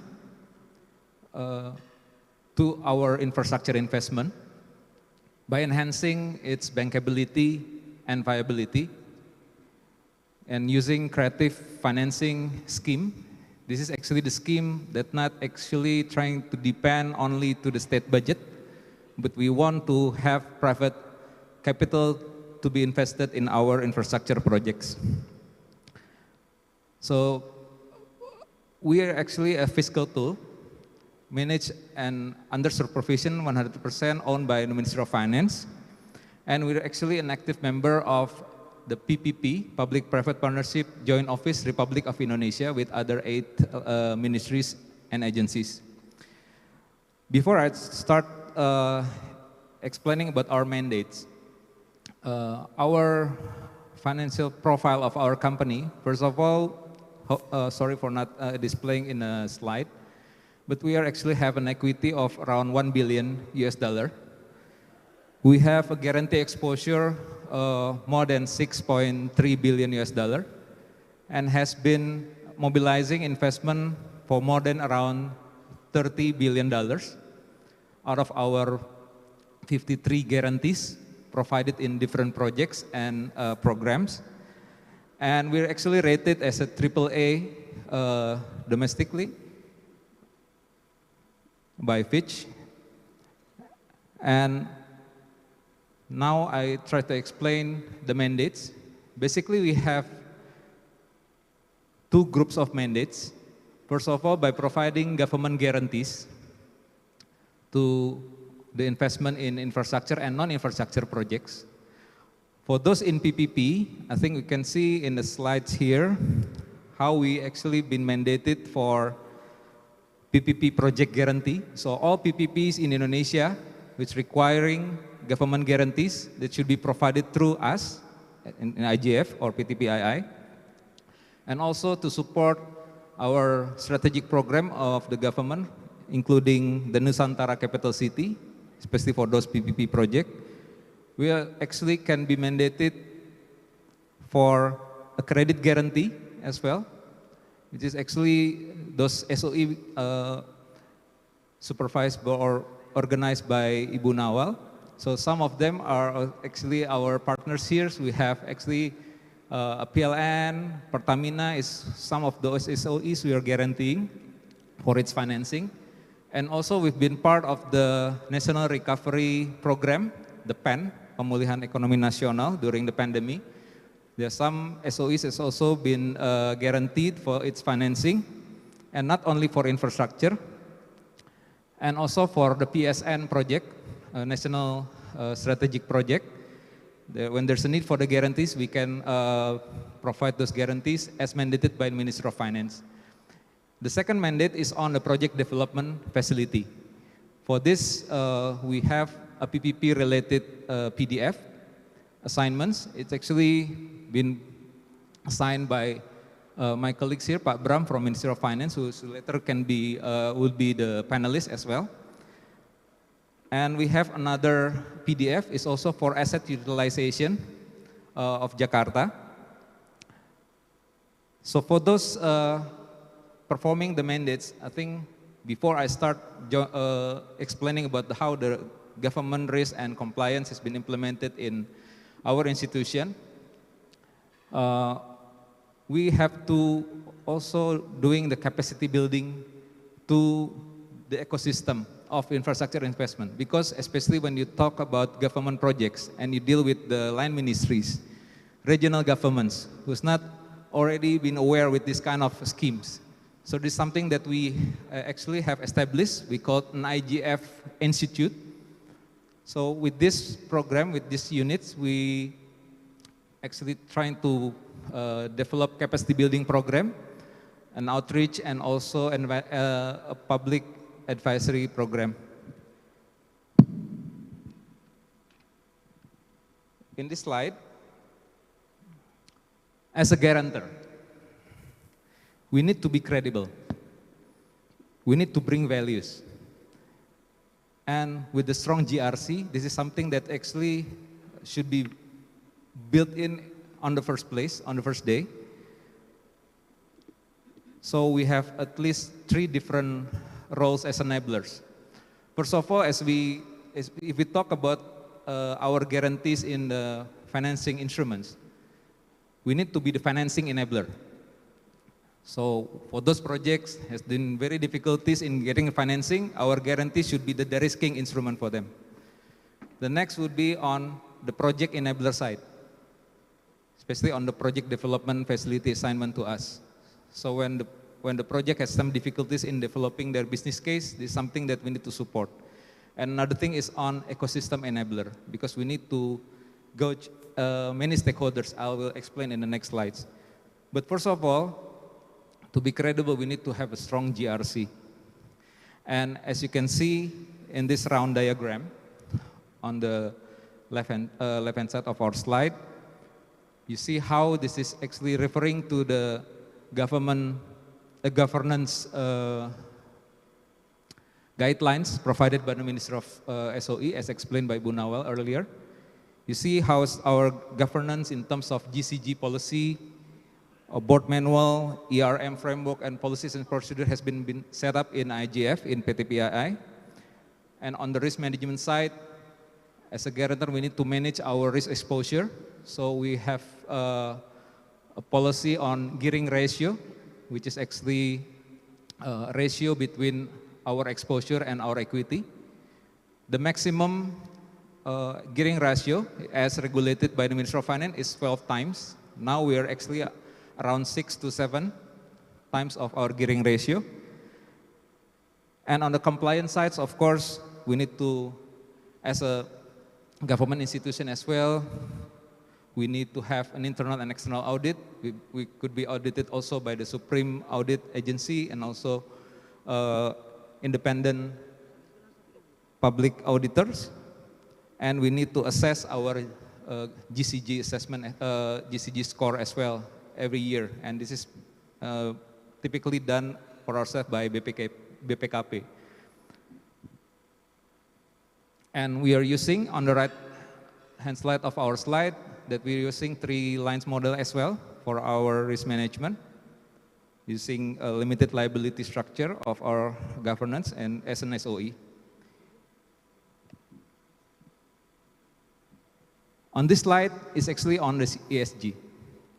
As Bu Nawal mentioned earlier, ESG is actually quite new for Indonesia and also for our project, especially when we talk about infrastructure projects. But as mandated by the Minister of Finance at the end of 2022, all the government support provided by the Minister of Finance has to comply with the ESG framework. So that our guarantee has actually trying to build the framework to be complied with the ESG framework, but this is actually not really something new, because from the beginning, as you can see, we have applied a project appraisal, for instance, which includes all those aspects through our IGF appraisal framework, which covers at least 8 different sub-aspects before we can guarantee a project. And also we have established our environmental and social manual. And actually we have a dedicated unit under my directorate actually, so that this environment and social concern is being assessed and also been ensured to be applied in those projects that we are guaranteeing. So that hopefully we can result into a project that can help the government reaching the SDG targets on the right-hand side for the project benefits and also social impacts. So hopefully the sustainable financing and sustainable development can also be something that we can see resulting from our projects that we are supporting. This is a slide that I mentioned earlier about how we need to collaborate in our ecosystem.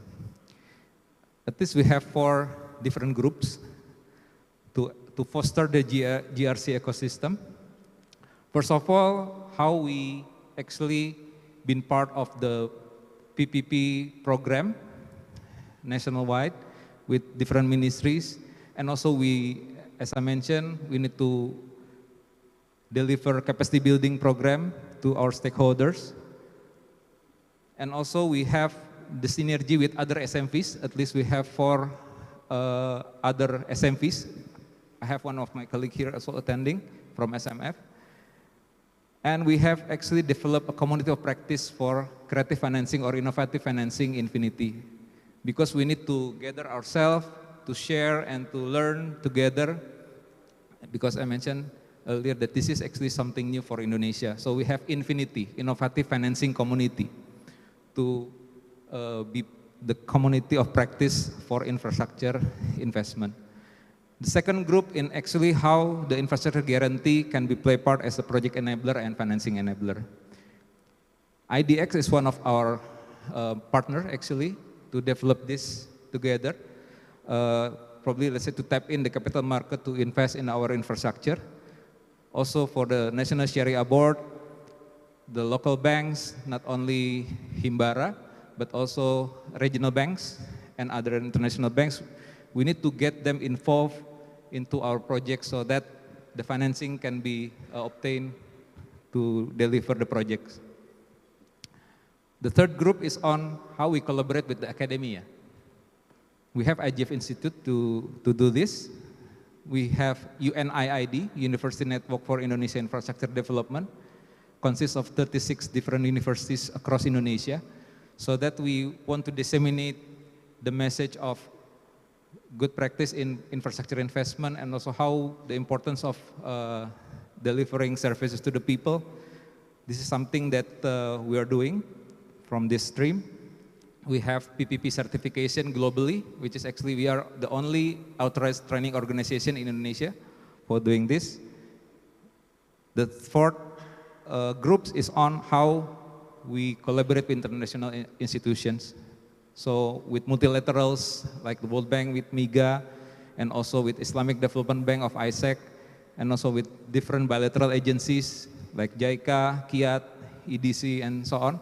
This is something that we need to benchmark ourselves as well to implement good practice. And this is something that we also learn from those agencies on the GRC side. Last slide, just want to share with you how the recognitions and the awards that we have been obtained. First of all, as a PPP related agency, we've been awarded for the 6 consecutive years as a PPP Agency of the Year of the Asia Pacific by the Asset. And also from ERMA, we always been awarded as one of the winner and also runner-ups for the Asian Risk Awards. And also on our governance as our GRC and our Environmental and Social Innovation Award is something that we have been also recognized, and this is something that will push us through and bring us more motivations to implement better in the future. So I think with this, I end my presentation. Thank you so much. Assalamualaikum warahmatullahi wabarakatuh.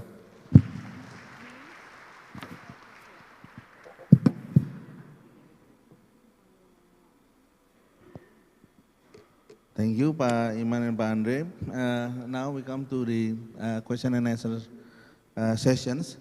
I would like to invite all of the participants to join the question and answer session. You can use the GRC Summit applications to submit your questions. Please mention to whom your questions is submitted. For now, I have 2 questions. The first one is from Pak Sarno. This is the questions to Pak Iman Rahman actually.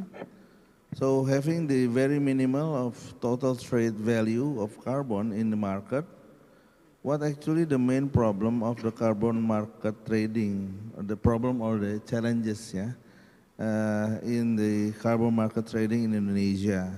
And also, please to elaborate or explain what are the role of the Bursa Efek Indonesia to boost the volume and the value of the transactions in the carbon market trading.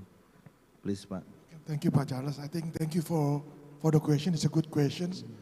As I mentioned to you that currently we launched the carbon exchange by last year, 26th of September, 2023. I've already mentioned about the size of the transactions. We still have a challenge. First challenge is how to educate the person regarding how they know about the carbon itself. When we launched 2023, it's only about 15 participants. We call it a user or participants, but now it's already been 72. It's supposed to be more than that. There is 2 challenges the big challenge that have been facing the carbon exchange. I think before that, I'd like to give an update first that what is the role of IDX in carbon exchange? Carbon exchange currently is still our business unit in IDEX. It's not a separate entity. Our mandates from the OJK is a providing of infrastructure for trading. Maybe if you're aware of IPO, in IPO, for instance, what we did is we are starting from the primary market, meaning since the company want to do a listing, and then after they are listing, and we do the secondary market for trading. But the difference in carbon exchange, what we do is mostly on the secondary trading. Why? Because the preparations or the preparation for the unit of the carbon have been done through the SRNPPI of the Ministry of KLHK. So we just done it after the carbon become a unit and we sell it to the investors. So this is the difference between equity market and carbon exchange. So back to what's the challenge? I think first challenge is regarding the cap of the companies. There's currently a lot of company is become a carbon producers. Yeah, they haven't got any cap. How much carbon they can produce? If there is no carbon, meaning that if there is no cap, meaning they can still have produce more carbon. Because what's the aiming of the carbon exchange is that if they are producing of carbon more than their cap have been given the government, what they have to do is first they invest in the tools or equipment to reduce the carbon producers. Or secondly, they are setting off by purchasing carbon owned by other company or carbon set off to the carbon exchange. So the first challenge that we are facing is currently is some carbon producer is not have been capped. We have a cap, but mostly in the electricity sectors currently. So the cap have been done, but within the electricity. So within the Ministry of Mines and Energy. This is the cap have been done. But for the coal mining, for instance, they haven't been capped yet. Or if they're capped, still too relaxed. So they are producing a CO2 much lower than their cap. The second what we are facing is a carbon tax. We haven't launched our carbon tax. Our carbon tax in Indonesia is different than the income tax that have been issued by the government. The carbon tax have been launched in Indonesia or other country to disencourage or to encourage company to reduce their carbon. It's not to paying the tax. So the carbon tax in other country usually higher than the price of the carbon. So meaning the company either they have to produce or purchasing an equipment to reduce their carbon production, or secondly what they have done is they're starting to buying carbon from others. If the carbon tax is lower than carbon price, the company is better to just paying a tax rather than buying it. The third one is regarding, I think, the supply side. As I mentioned to my presentation before that, currently it's only 3 supplies. One from Pertamina Geothermal, secondly from subsidiary of PLN, and the third one is a micro hydro projects. So there is quite not so many supplies in our carbon exchange. And also regarding the investors currently, the one is allowed to purchase the carbon is only domestic investors and not the retail, but mostly is institutions. Thank you, Pak. Okay, thank you, Pak Iman. We move to the next questions. Is submitted to Pak Andre from Pak Arif Rumanto Nugroho. Pak Andre, how does the PT PII define a sustainable infrastructure development? Is there any formal reference or legal reference or any documentation about it in PTPI. Could you please elaborate? Thank you. Thank you so much, Pak Arif, for the question. I think this is very important question for this forum. How IGF define or PTPI define sustainable infrastructure development? What are the references? First of all, the IGF has been born from the concern of having so many infrastructures, initiative or projects, but not getting financing, so or not bankable. This is due to the higher risk profile. The project can be viable, but it can be also not according to the investment appetite. So first of all, if we can measure, first sustainable can be measured from the financing side, which is actually should be bankable. So banks or financier should be had an appetite to support those projects. That's our first reference. The second reference is actually investable. So for investable, the measure is how attractive the project to the investor. So this is something that it needs good project structure. It should be clear on how is the policy and regulations, and should be also clear in terms of the benefits to the people and also to the country, because we are talking about government projects.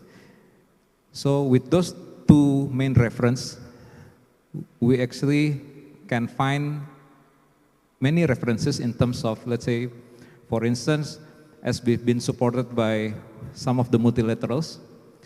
So for our governance and also operations manual, we've been supported by the World Bank, and they implement certain frameworks that has been proven in other part of the world in supporting sustainable development. And also in our regulation, in our government of Indonesia regulation, especially in the Ministry of Finance, there's some regulation as also establishing the measures of sustainable, especially on the fiscal side. How those projects cannot create additional risk exposure to the government by not delivering its outcomes and output. So this is something that has been our main references, and this has been implemented and been the main reference to develop our own internal references in terms of governance and risk management. I think that's my question, my answer to the question. Thank you. Okay, thank you, Pak. This is an interesting question that I believe can be submitted both to Pak Iman and also Pak Andre. In order to gain trust, build or gain trust, I believe we need to properly communicate our GRC and ESG to our stakeholders. So from your experience, how would possibly the best way to communicate our GRC and ESG to our stakeholders?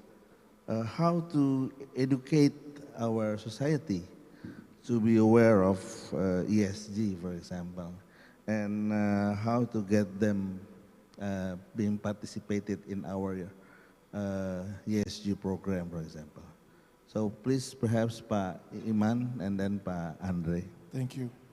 I think for gaining the trust from the stakeholders, I think what IDX have done is that for the stakeholders, meaning the ecosystem of capital market, we usually try to start with ourselves. So when we do the policy, we start with ourselves.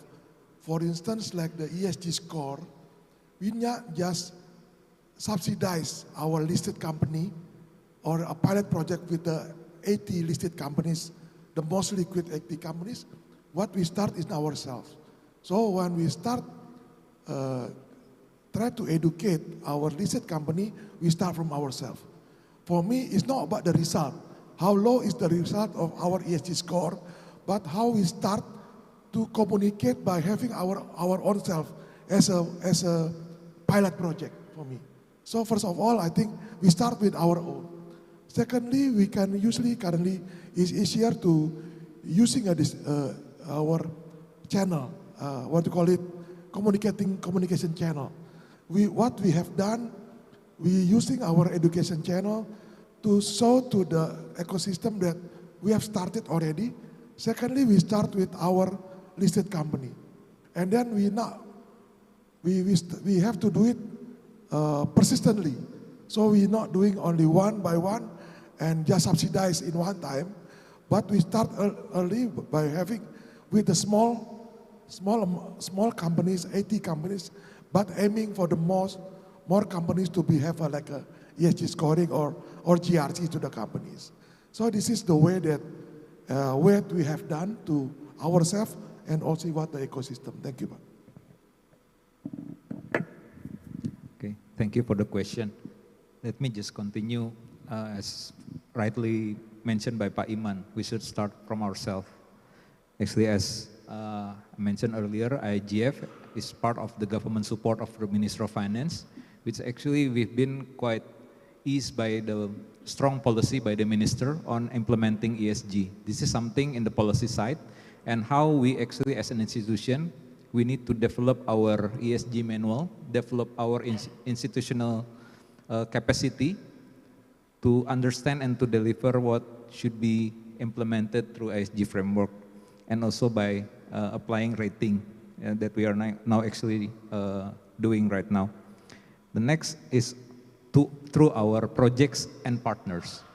Through our projects means it's actually because many of government projects, especially when you do it as a PPP, will involve many regulators and will involve line ministries and regional government as the project owner, or we call it as government contracting agency, that should have an awareness on how important the environmental and social and also the governance for their projects to be sustained in the long run. And also from our partners, because we have actually not only national partners but also international partners, not only financial or commercial partners but also developing partners. So the socialization, the capacity building should be also embedded from the ESG aspects to deliver good communication and then later to gain good understanding and trust from our stakeholders. Thank you. Okay, thank you. That actually was from the online participant, ya, Ibu Ripka Christine. And last question. It also can be submitted to both speakers, Pak Iman and Pak Andre. Ya. Do you think GRC and ESG implementation should be mandatory or becoming regulatory requirements? What do you think? So perhaps short answer and sprint to the question, please. I think if we have started this GRC, and then we can see that the GRC have a strongly connection with the profit of the company. People sometimes see that when we apply the strict GRC, our profit will lower. No, I don't think so. We have been looking at the listed company that they are applying of their ESG scoring, their GRC compliance and so on, their profit even increase. So for me, my straight answer is that we should mandatory. Thank you. Yeah, thank you. I think I can agree with Pak Iman more, yeah, on how the importance of these two aspects. Yeah.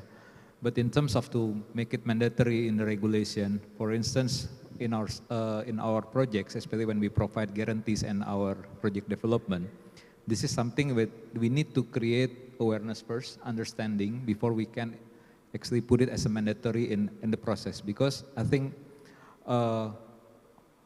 we can implement this by phases, let's say, for so-called the beginner and also medium and also for the high level of the implementation.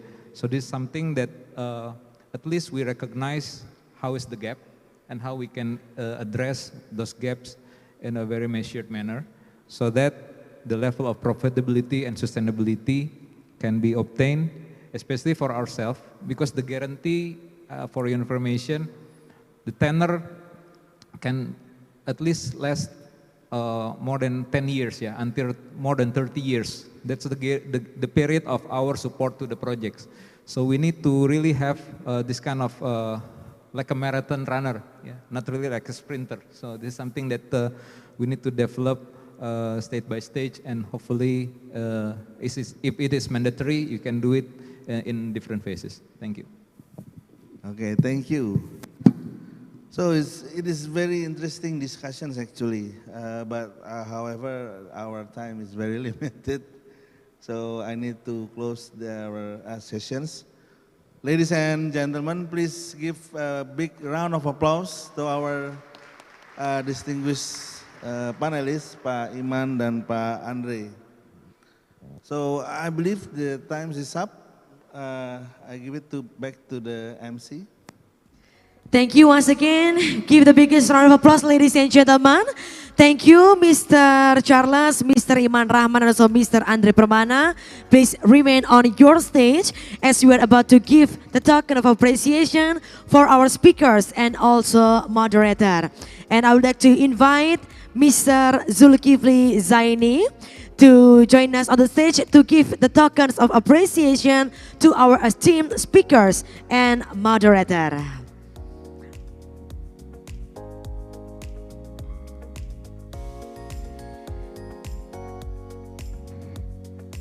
And the first token of appreciation will be given to Mr. Iman Rahman as our speakers. Once again, thank you, Mr. Iman Rahman, for the valuable contribution in this special discussion. And the second appreciation for Mr. Andre Permana.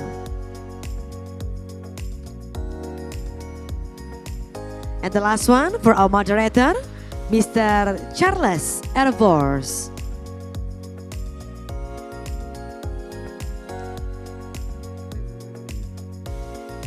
Okay, please remain on the stage to kindly to take a photo together.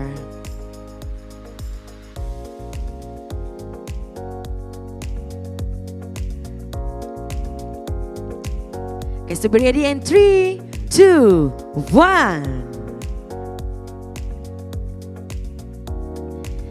Thank you once again, ladies and gentlemen. Please give the biggest round of applause for our moderator and also our speakers. Thank you so much once again, Mr. Iman Rahman, Mr. Andre Permana, Mr. Charles, and also Mr. Zulkifli Zaini. Please kindly to have a seat.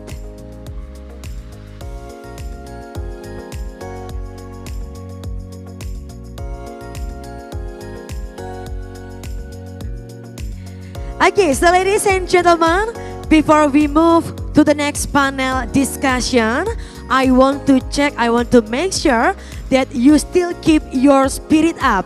So, to warm up the ambience, to keep our energy in this special occasion, I want you to join this ice breaking.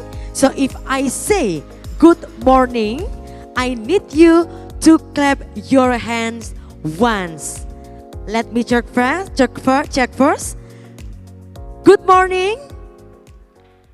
Okay, not all of you. Once again, good morning. Okay.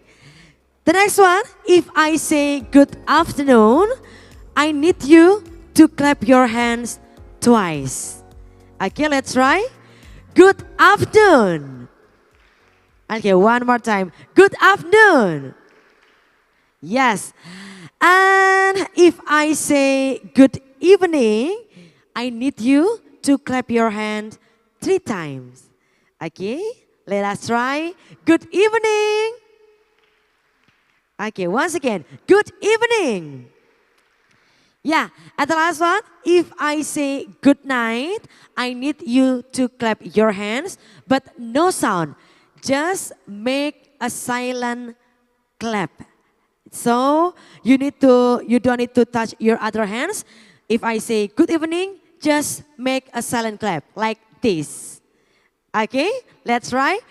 Good night. Okay, once again. Good night. Yes. Okay, let me check your focus. Once again, I say good morning. Okay, good morning. Good. Good afternoon. Yes. Good evening. Good night. Okay. We'll repeat once again. Let's focus. Before we continue to the next agenda, I need to make sure that you still keep your spirit up. You still focus to continue the panel discussion. One more time. We'll try. Good evening. No. Good evening. Good morning. Good evening. Good afternoon. Good night. Not all of you focus. We'll repeat once again. You need to focus. Good night. No need to touch your other hands. One more time. Good morning. Good morning. Good morning. Good evening. Good evening. Good night. Okay, thank you. Give the biggest round of applause, ladies and gentlemen. We hope you still keep your spirit up. We keep the positive energy to continue our next agenda. So ladies and gentlemen, we are stepping to the next station, the panel discussion for the second station, navigating regulatory landscape for sustainable business practices, that will be moderated by Dr. Waluyo from GRC Association. And while we continue to the next session, you can enjoy the coffee break that already served on your table while we will continue to the next session. Mr. Dr. Waluyo, he is the former Deputy for Prevention at the Corruption Eradication Commission, KPK of Indonesia, serving from 2004 to 2008, and throughout his tenure, he held various roles in operations, maintenance, machinery, logistics, projects, health, safety, and environmental protection, HSE, human resources, and the Division of Business Ethics, Internal Control. So ladies and gentlemen, without any further ado, please join me in welcoming Dr. Waluyo. The time is yours.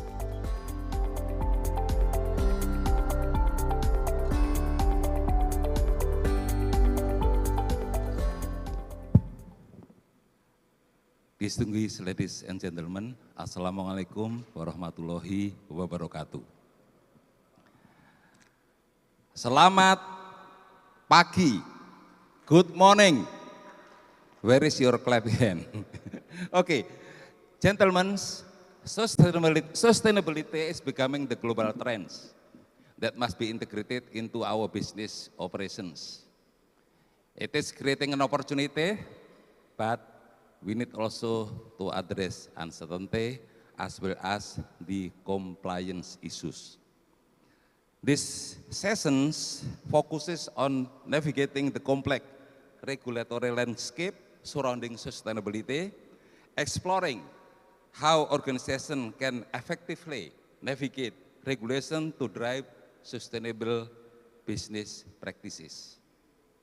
Alhamdulillah, this morning we do have three prominent speakers that will share to all of us.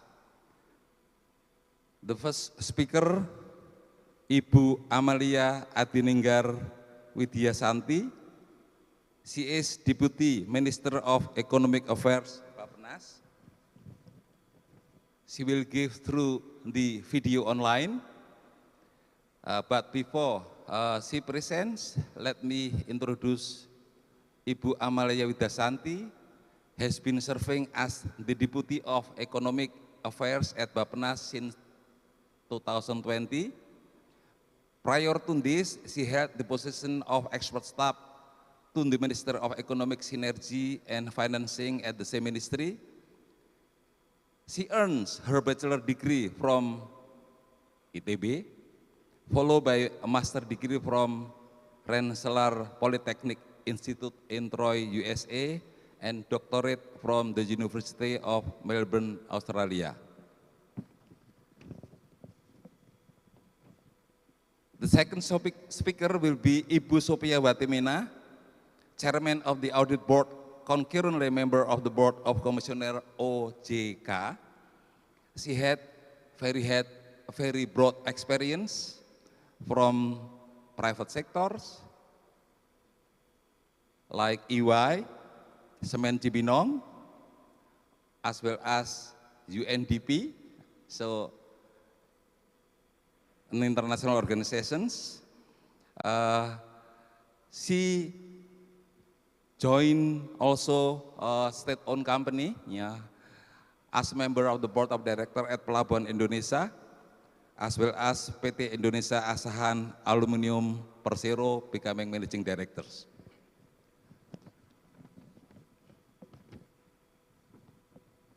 Our third speaker, Bapak Brahmantio Estioso, Director of Government Support Management and Infrastructure Financing from the Ministry of Finance. Pak Brahmantio graduated from Bogor Agricultural University and earned his master degree in 1991. He began his career at the Ministry of Finance in 1993 as an officer. In 2006, he was appointed head of the government's support risk analysis divisions. In 2015, he became director of state financial risk management, and on September 9, 2019, he was appointed director of government support and infrastructure financing management at DGPPR. Please welcome Pak Brahmantio to the stage.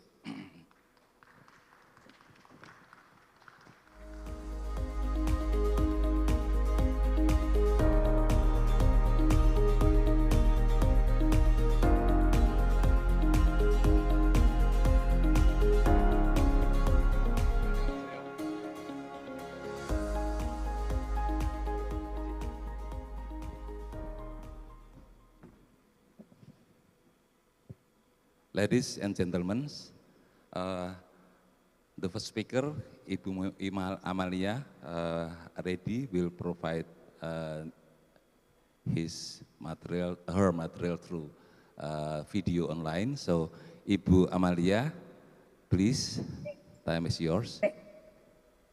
Thank you, Pak Moderator, and hopefully that you can hear my voice. Loud and clear, 10-4. Yeah, thank you. Now let me know to share the screen.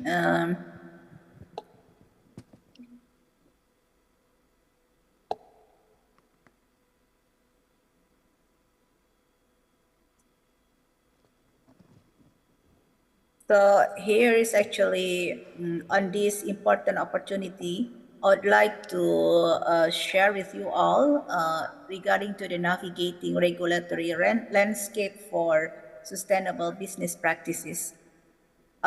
So I'm going to start with the section on the importance of ESG. ESG is actually now on the trend in the global world. And then more than 5,000 investors worldwide already signed the principles for responsible investment. And actually investment trend using the ESG approach is really growing at these days. So one of the in the trending situation for the ESG is actually in the EU area and also in the US. So what is the importance of ESG in our business practices? ESG is actually very critical for our sustainable businesses to achieve the long-term sustainability and growth, and the stakeholders must understand about the urgency and the importance of it. So one is that while we are the importance of ESG, that when we are doing our business practices, that at the same time we also contribute to social and environmental progress in our country or in our world. And secondly, now the funding sources is now available quite widely, especially for the sustainable funding resources, because people right now is really going to invest in sustainable practices. Number three is to mitigate the risk, either it is environmental risk, especially we can contribute to the climate change as well. And number four is rebuilding trust and reputation of our businesses. And we also can improve our proposition by having a strong ESG in 5 essential ways. We can facilitating a green growth. That green growth is actually one of our national objective and national development goal. And 2 is reducing cost, minimizing regulatory and legal intervention if we are doing the sustainable practices. And we also can increase employee productivity and our business productivity. So on ESG build and investment climate, and also I would like to share with you regarding to what is the trend right now and what is the role of the government in this regard. If you look at the graph on the left-hand side, global funding trends are aligned always with ESG aspects. So if we are finding and we are trying to search for fund resources, then many fund resources available, especially in the global level, is actually aligned with the ESG principles and aspects. And if we can see how global sustainable investment asset increased in 2018, it is from 2018 until now, then the increase is 131%. And companies with the highest ESG ratings outperform companies with the lowest ESG ratings by 40%. So this is actually the research done by KPMG in 2020. So that is actually proof our hypothesis that by having the ESG and putting forward ESG into our business practices, it is proven, can improve the performance of the companies by at least 40%. So again, what is the role of the government in this regard? The government acts as a catalyst for the development of a green investment climate in Indonesia. We would like to work together with private sector to strengthen regulation. If we can also, we are really welcome to get feedback from private sectors and investors, and how can we strengthen regulation to can really provide a conducive environment for private sectors and the companies to really put forward and to do the ESG practices in their business. And the role of the government also to provide innovative funding scheme such as blended finance, and also incentives, both fiscal and non-fiscal incentives for green investment.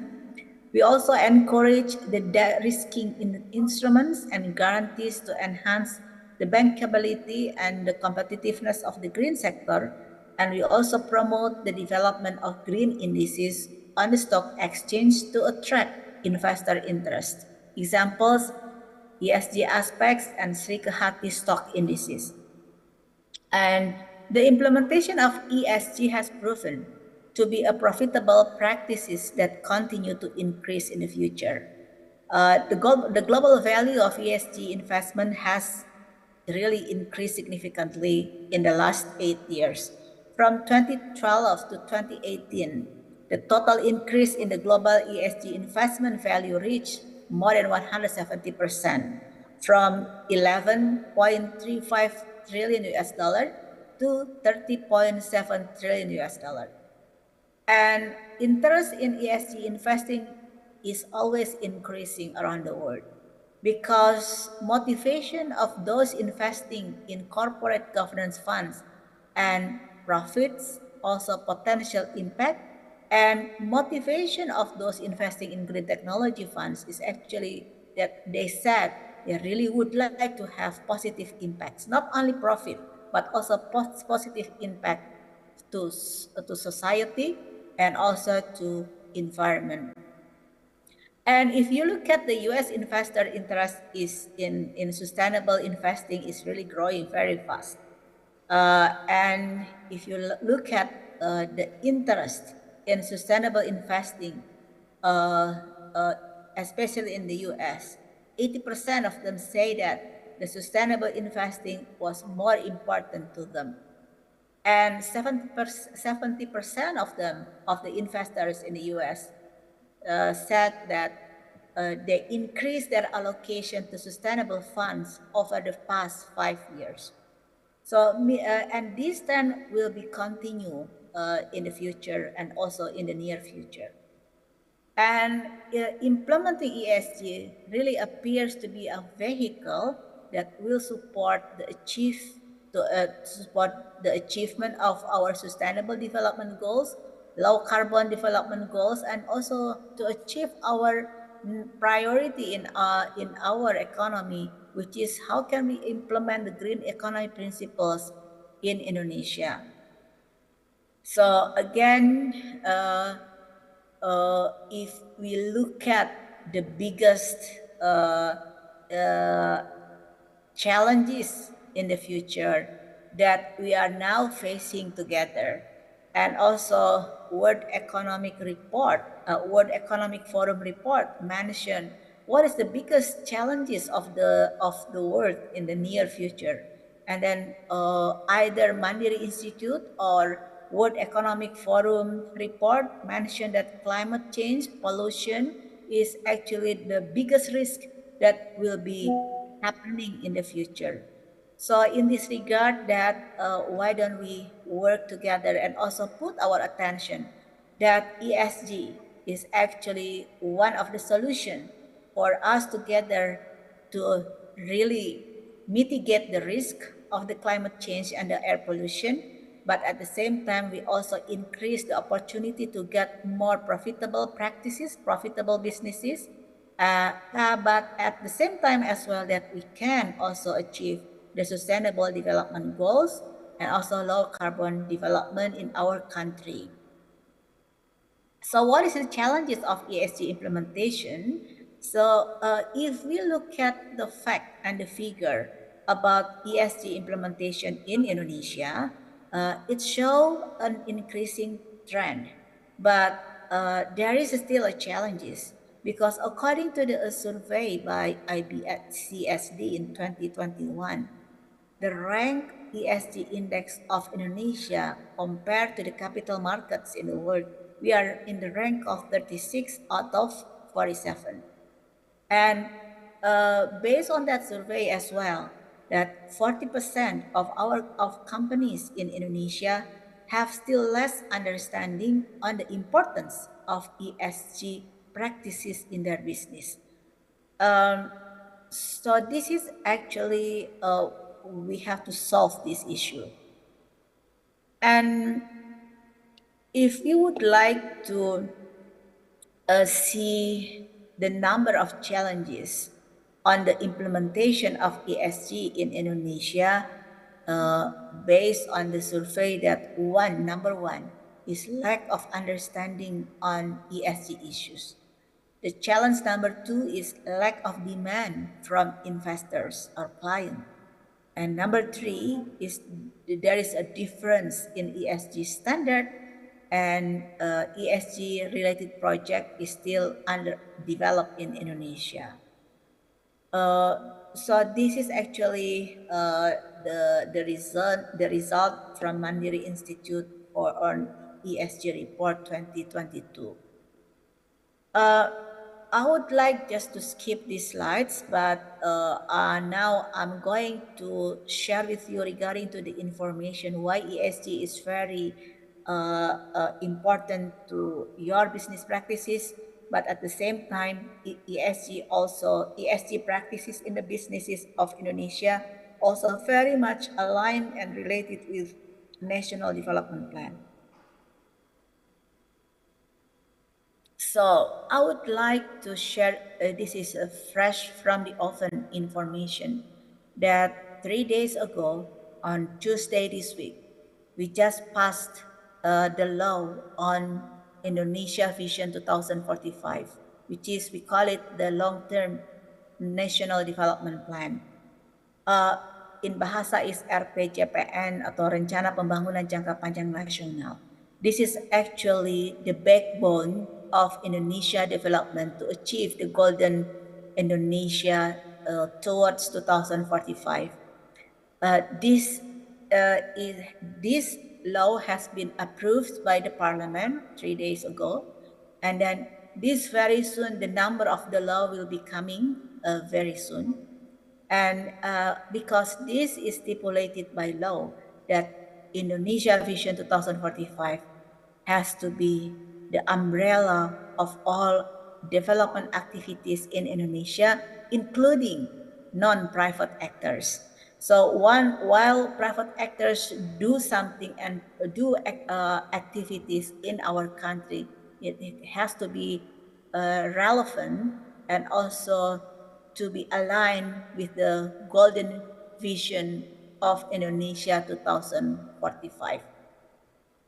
So the vision, so based on the result of our discussion with the parliament, there is some updates on the vision, that the vision now not archipelagic nation anymore, but from the result of our discussion with the parliament, the vision of Indonesia 2045 is updated into unity of unity of Indonesia to become a united, sovereign, advanced, and sustainable.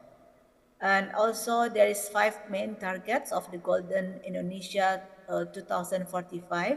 Income per capita, Indonesia achieved the high income economy. Number 2, poverty reduced and inequality decreases. Leadership and influence of Indonesia in the world increase. Number 4 is the quality of human capital. And number 5 is the reduction of greenhouse gas emission.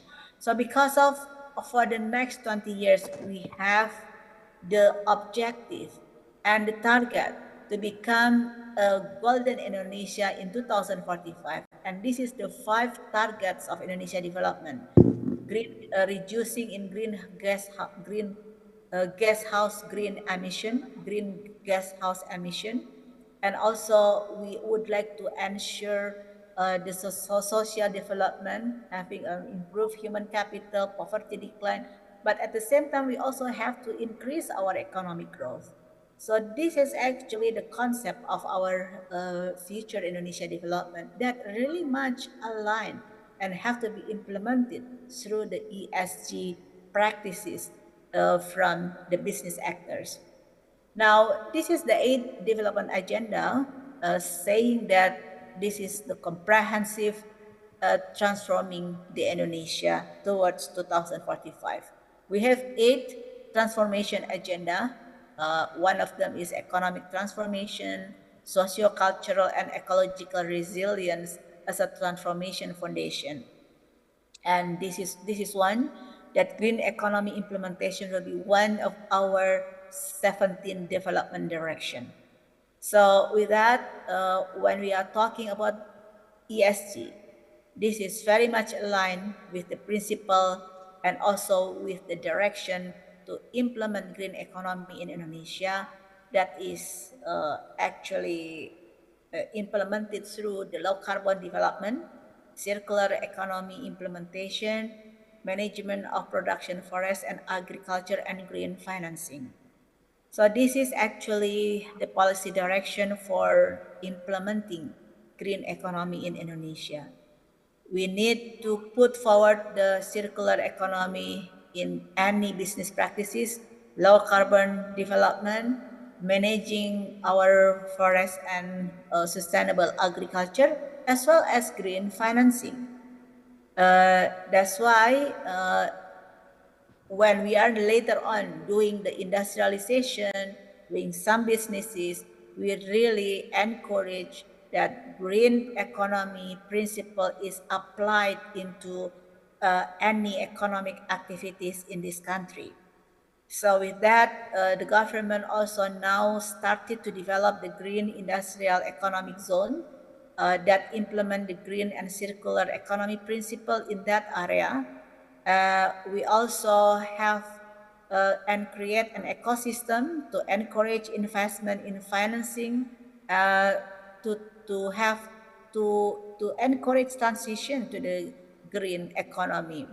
And the role of the government is to become a catalyst that the able green investment can be really developed in our country. We strengthen the green investment regulation. We also facilitate innovative funding and incentive scheme. We also encourage de-risking and guarantee instruments. And there is some facility that already provided by the government. We also have green taxonomy in Indonesia by OJK. Later on, our colleagues from OJK will explore more regarding to this. So this is efforts to accelerate sustainable development and green economy implementation in Indonesia. This one, and also I would like also to share with you that the experience from Bu Amalia, some companies. How many more slides you have? I mean, like just 2 minutes, if I may. I just want to show this is the best practices, experiences from other companies that when they are actually implement ESG practices, they really can improve their performance. So Microsoft recognized as the best ESG company for 2023 from Business Intelligence Group because Microsoft's role in sustainability, not only sustainability in the company itself, but also to deliver digital technology for net zero. This is customer sustainability, and also trying to be enabler to a more sustainable world. MasterCard also recognized a Sustainability Initiative of the Year and Sustainability Leadership Award for 2023. And there is also, we have to recognize some Indonesian companies that have really implemented ESG. Not only Bank Mandiri, AKR, and also Semen Indonesia, but I believe that other companies in Indonesia also have implemented ESG principle very well. So we would like to encourage that this is actually not only the company's agenda for the ESG, but also when you are implementing ESG, actually you are contributing to a more sustainable development in Indonesia, and at the same time you also contribute to the achievement of Golden Indonesia Vision 2045. Thank you, and I'll stop there. Thank you, and I give the screen back to the moderator. Thank you, Pak. Okay, thank you, Bu Amalia. All her information is cream of the cream, but sorry because time is limited because it's Friday pray time. Yeah. Okay, so let's give applause to Ibu Amalia, and at the same time let's move forward to the second speakers. Pak Bram, please. Sorry, and now Bu Sophia first. So please, committee. Assalamualaikum warahmatullahi wabarakatuh. Good morning and warm greetings to everyone. I apologize for not able attending this occasion in person.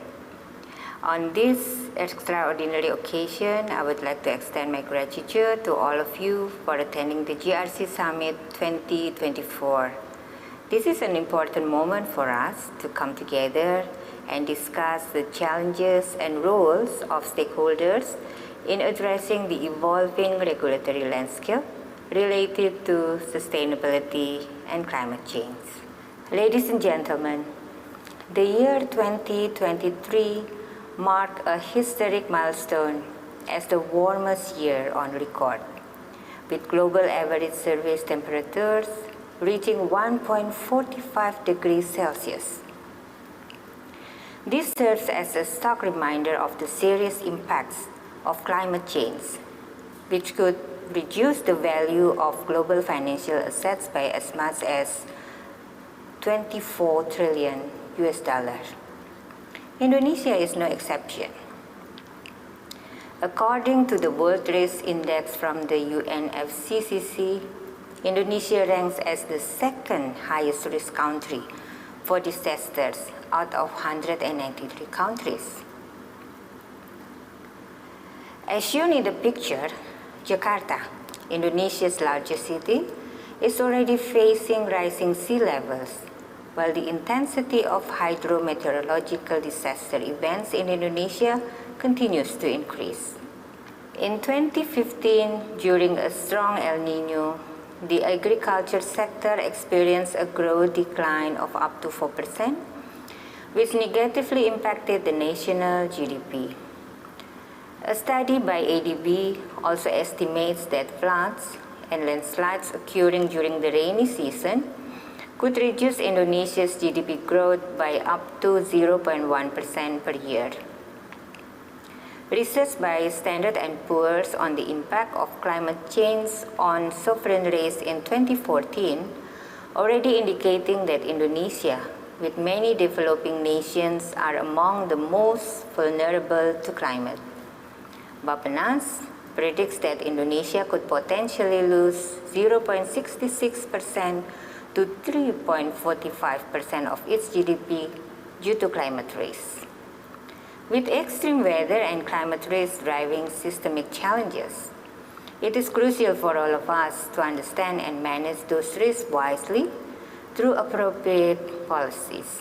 Therefore, sustainability initiatives have become a key focus for us in Indonesia, as reflected in various policies and initiatives by OJK.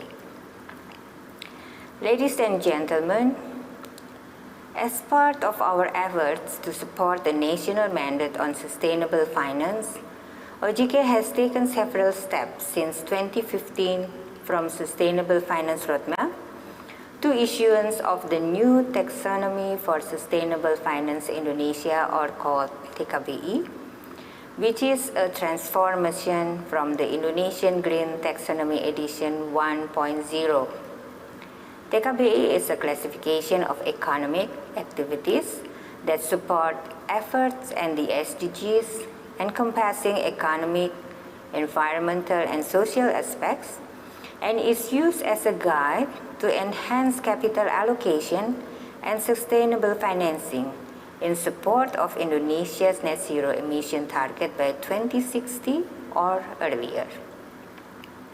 We have also issued the implementation of Climate Risk Management and Scenario Analysis, or CRMS. This guidance is designed to help the banking sector address climate change with integrated strategies. CRMS covers general guidance regarding governance, business strategy and risk management framework, risk design and analysis, disclosures, and also implementation planning. The OJK CRMS is a living document that will continue to be refined in line with regulatory developments, best practices, and stakeholder demands. We believe that with this guidance, Indonesia's financial sector will be better prepared for facing future climate challenges. Supported by national initiatives and other policy standards, TKBI and CRMS align with POJK 51 year 2017 regarding the implementation of sustainable finance, POJK 14 year 2023 regarding carbon trading, and POJK 17 2023 regarding governance implementation for commercial banks, and also PJK 18/2023 regarding Sustainable Debt Securities Islamic Bonds, or IBAS. These OJK policies collectively support the sustainable financial policy ecosystem in Indonesia, prioritizing ESG principles, national interest, regional interoperability, and best practices. Ladies and gentlemen, we recognize that there are significant challenges in implementing sustainable finance and climate-related policies. The limited availability of supporting data standardization, and policy coherence and consistencies are some of the obstacles we need to overcome together. From an industry perspective, there is a hope that the ongoing implementation of IFRS S1 and S2 reporting standards can be completed soon to advance sustainable finance in Indonesia. Currently, there is no generally accepted standard for sustainability reporting. Existing practices rely on fragmented standards with a variety of users and differing reporting objectives. The lack of technology, expert competence, and understanding of sustainable finance also pose major challenges.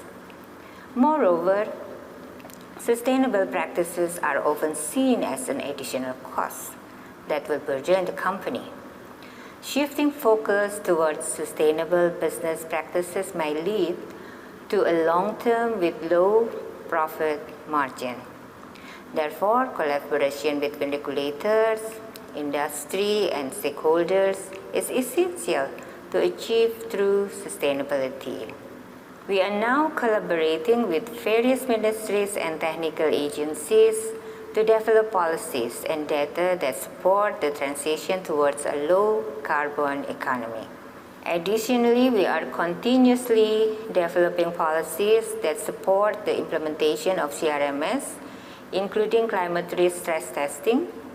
This is part of our effort to ensure that Indonesia's financial system remains resilient in the face of climate risk. As we move forward in our commitment to sustainability, this slide highlights the increasing number of companies that have integrated sustainability information into their reporting. In 2024, we see a notable rise with more than 900 companies submitting sustainability reports, reflecting our collective effort towards transparency and accountability. But we still have homework to adopt IFRS S1 and S2 as the national reporting standards for sustainability reports, which is still in progress under our standard setter. OJK will also take proactive steps to revise POJK 51 year 2017, aligning it with the latest IFRS standards. This revision is not just a regulatory update. It is a strategic move to promote transition financing and foster the development of a robust carbon market ecosystem in Indonesia. We also aim to enhance the integration of sustainability disclosures with company financial statements to improve transparency and reduce the risk of greenwashing. By adopting these international standards, we aim to ensure that our financial sector is resilient and capable of supporting the country's long-term sustainability goals, including Indonesia's transition toward net zero emission by 2060. Ladies and gentlemen, in closing, I hope this event serves as an effective platform for us to share knowledge, experience, and innovation in addressing sustainability challenges. Let us work together to build a more sustainable and inclusive future for generations to come. Thank you. Wassalamualaikum warahmatullahi wabarakatuh. Waalaikumsalam warahmatullahi wabarakatuh. Okay, gentlemen, ladies, let's give applause to Ibu Sofia Batimina. Now, go to the third speakers, Pak Brahmantio. Your time, Pak, please. Thank you, moderator. Distinguished ladies and gentlemen, May I get help for this? Tolong bantu. Okay. While waiting presentations, I would like to announce to you that the topic that I would like to convey is on how incorporate the quality in the infrastructure development in Indonesia.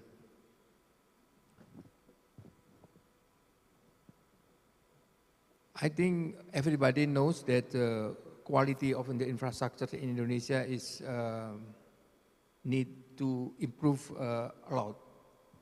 And this is have a relations and strong relation with the ESG that's already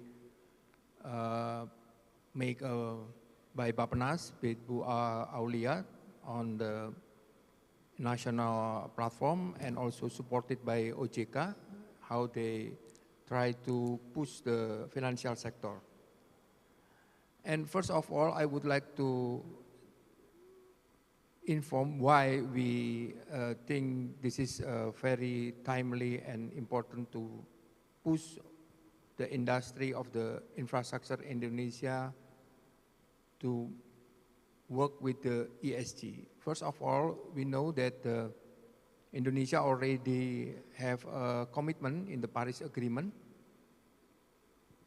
And the second is, according to many studies, we realize that the infrastructure sector is contribute around 60% of the greenhouse gas emissions.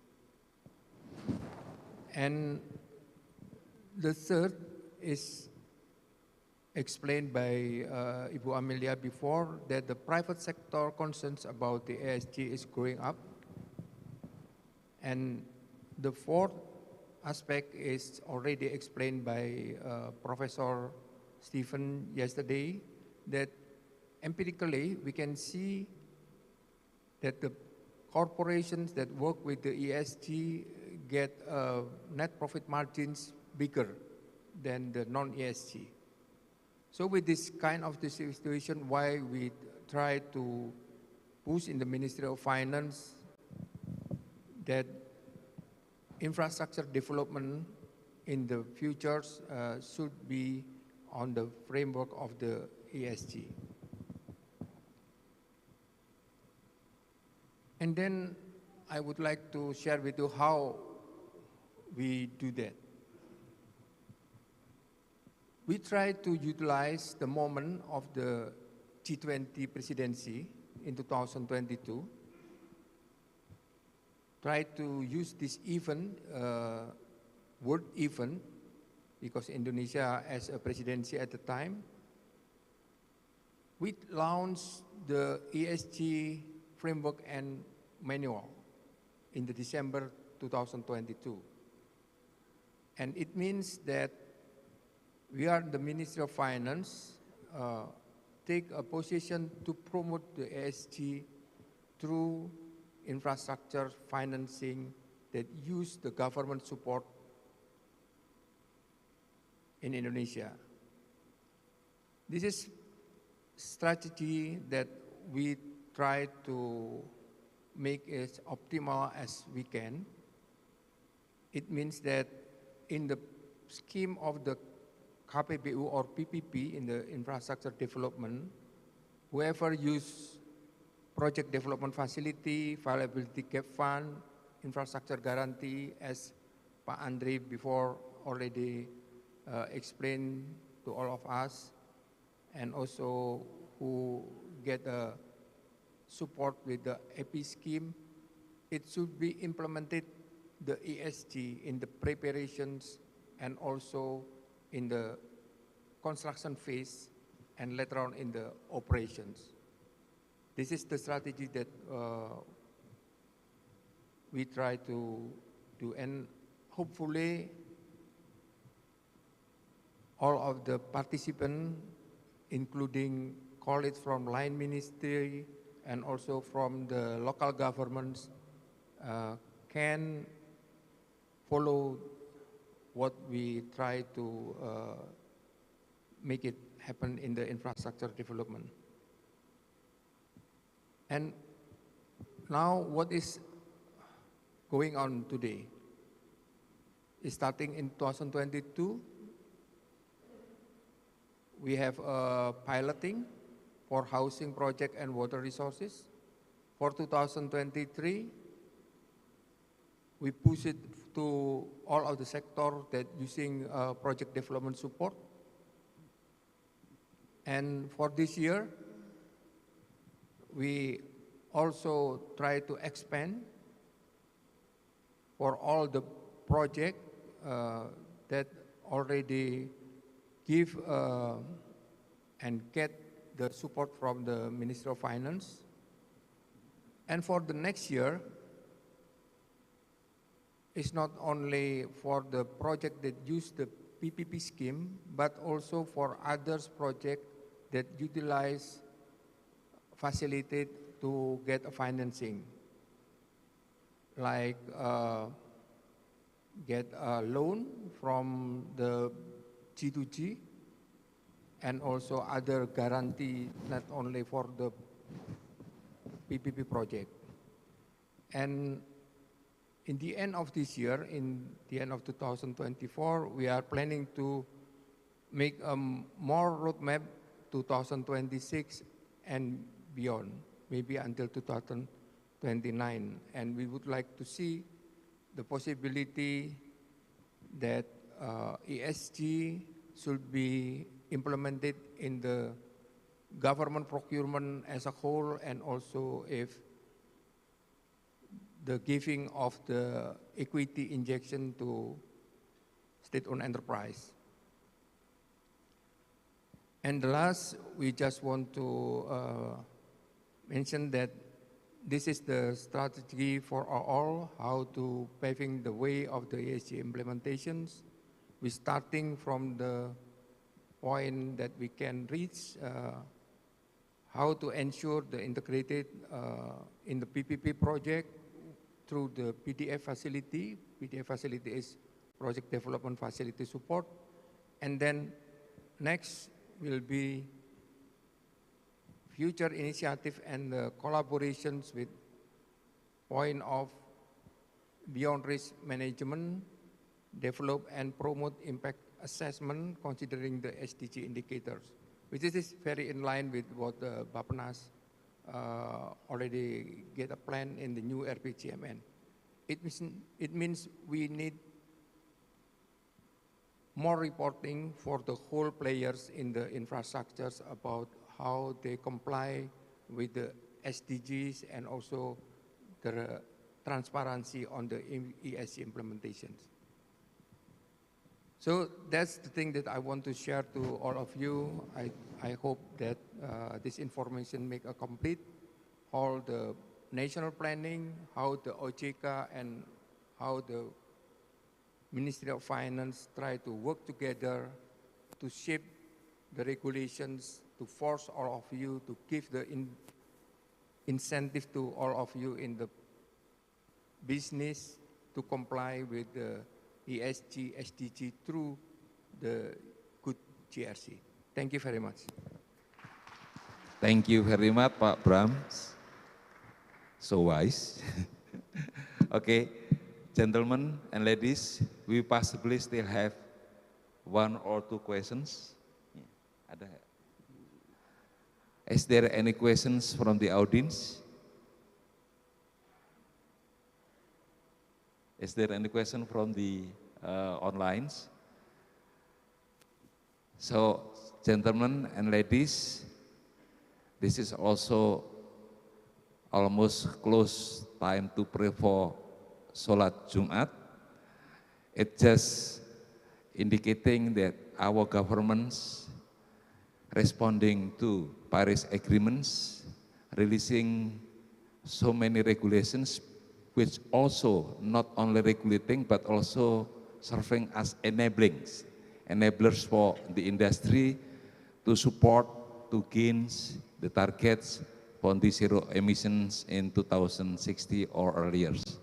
If there is no questions from the audience, so possibly I would like to close this panel discussions right now, And thank you very much for your attention. Let's give applause again to our speakers.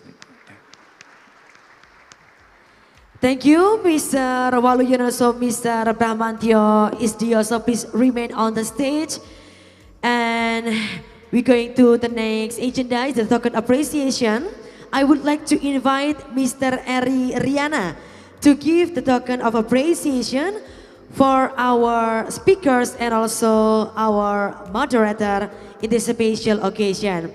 And for this session, the token of appreciation will be received by the speaker who already joined us here at the Tentrem Hotel Yogyakarta, Mr. Bramantio Isdioso.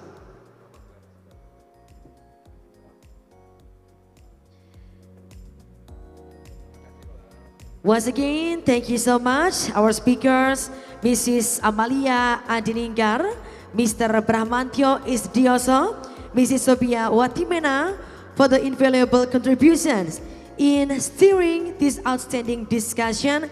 And once again, special commendation is extended to Dr. Waluyo for his adept moderation. And we will have a photo session for this panel discussion in 3, 2, 1. Thank you once again, ladies and gentlemen. Please give the biggest round of applause for our speakers and also moderator. Thank you so much once again. Mr. Riana, thank you. Mr. Bramantio, thank you so much.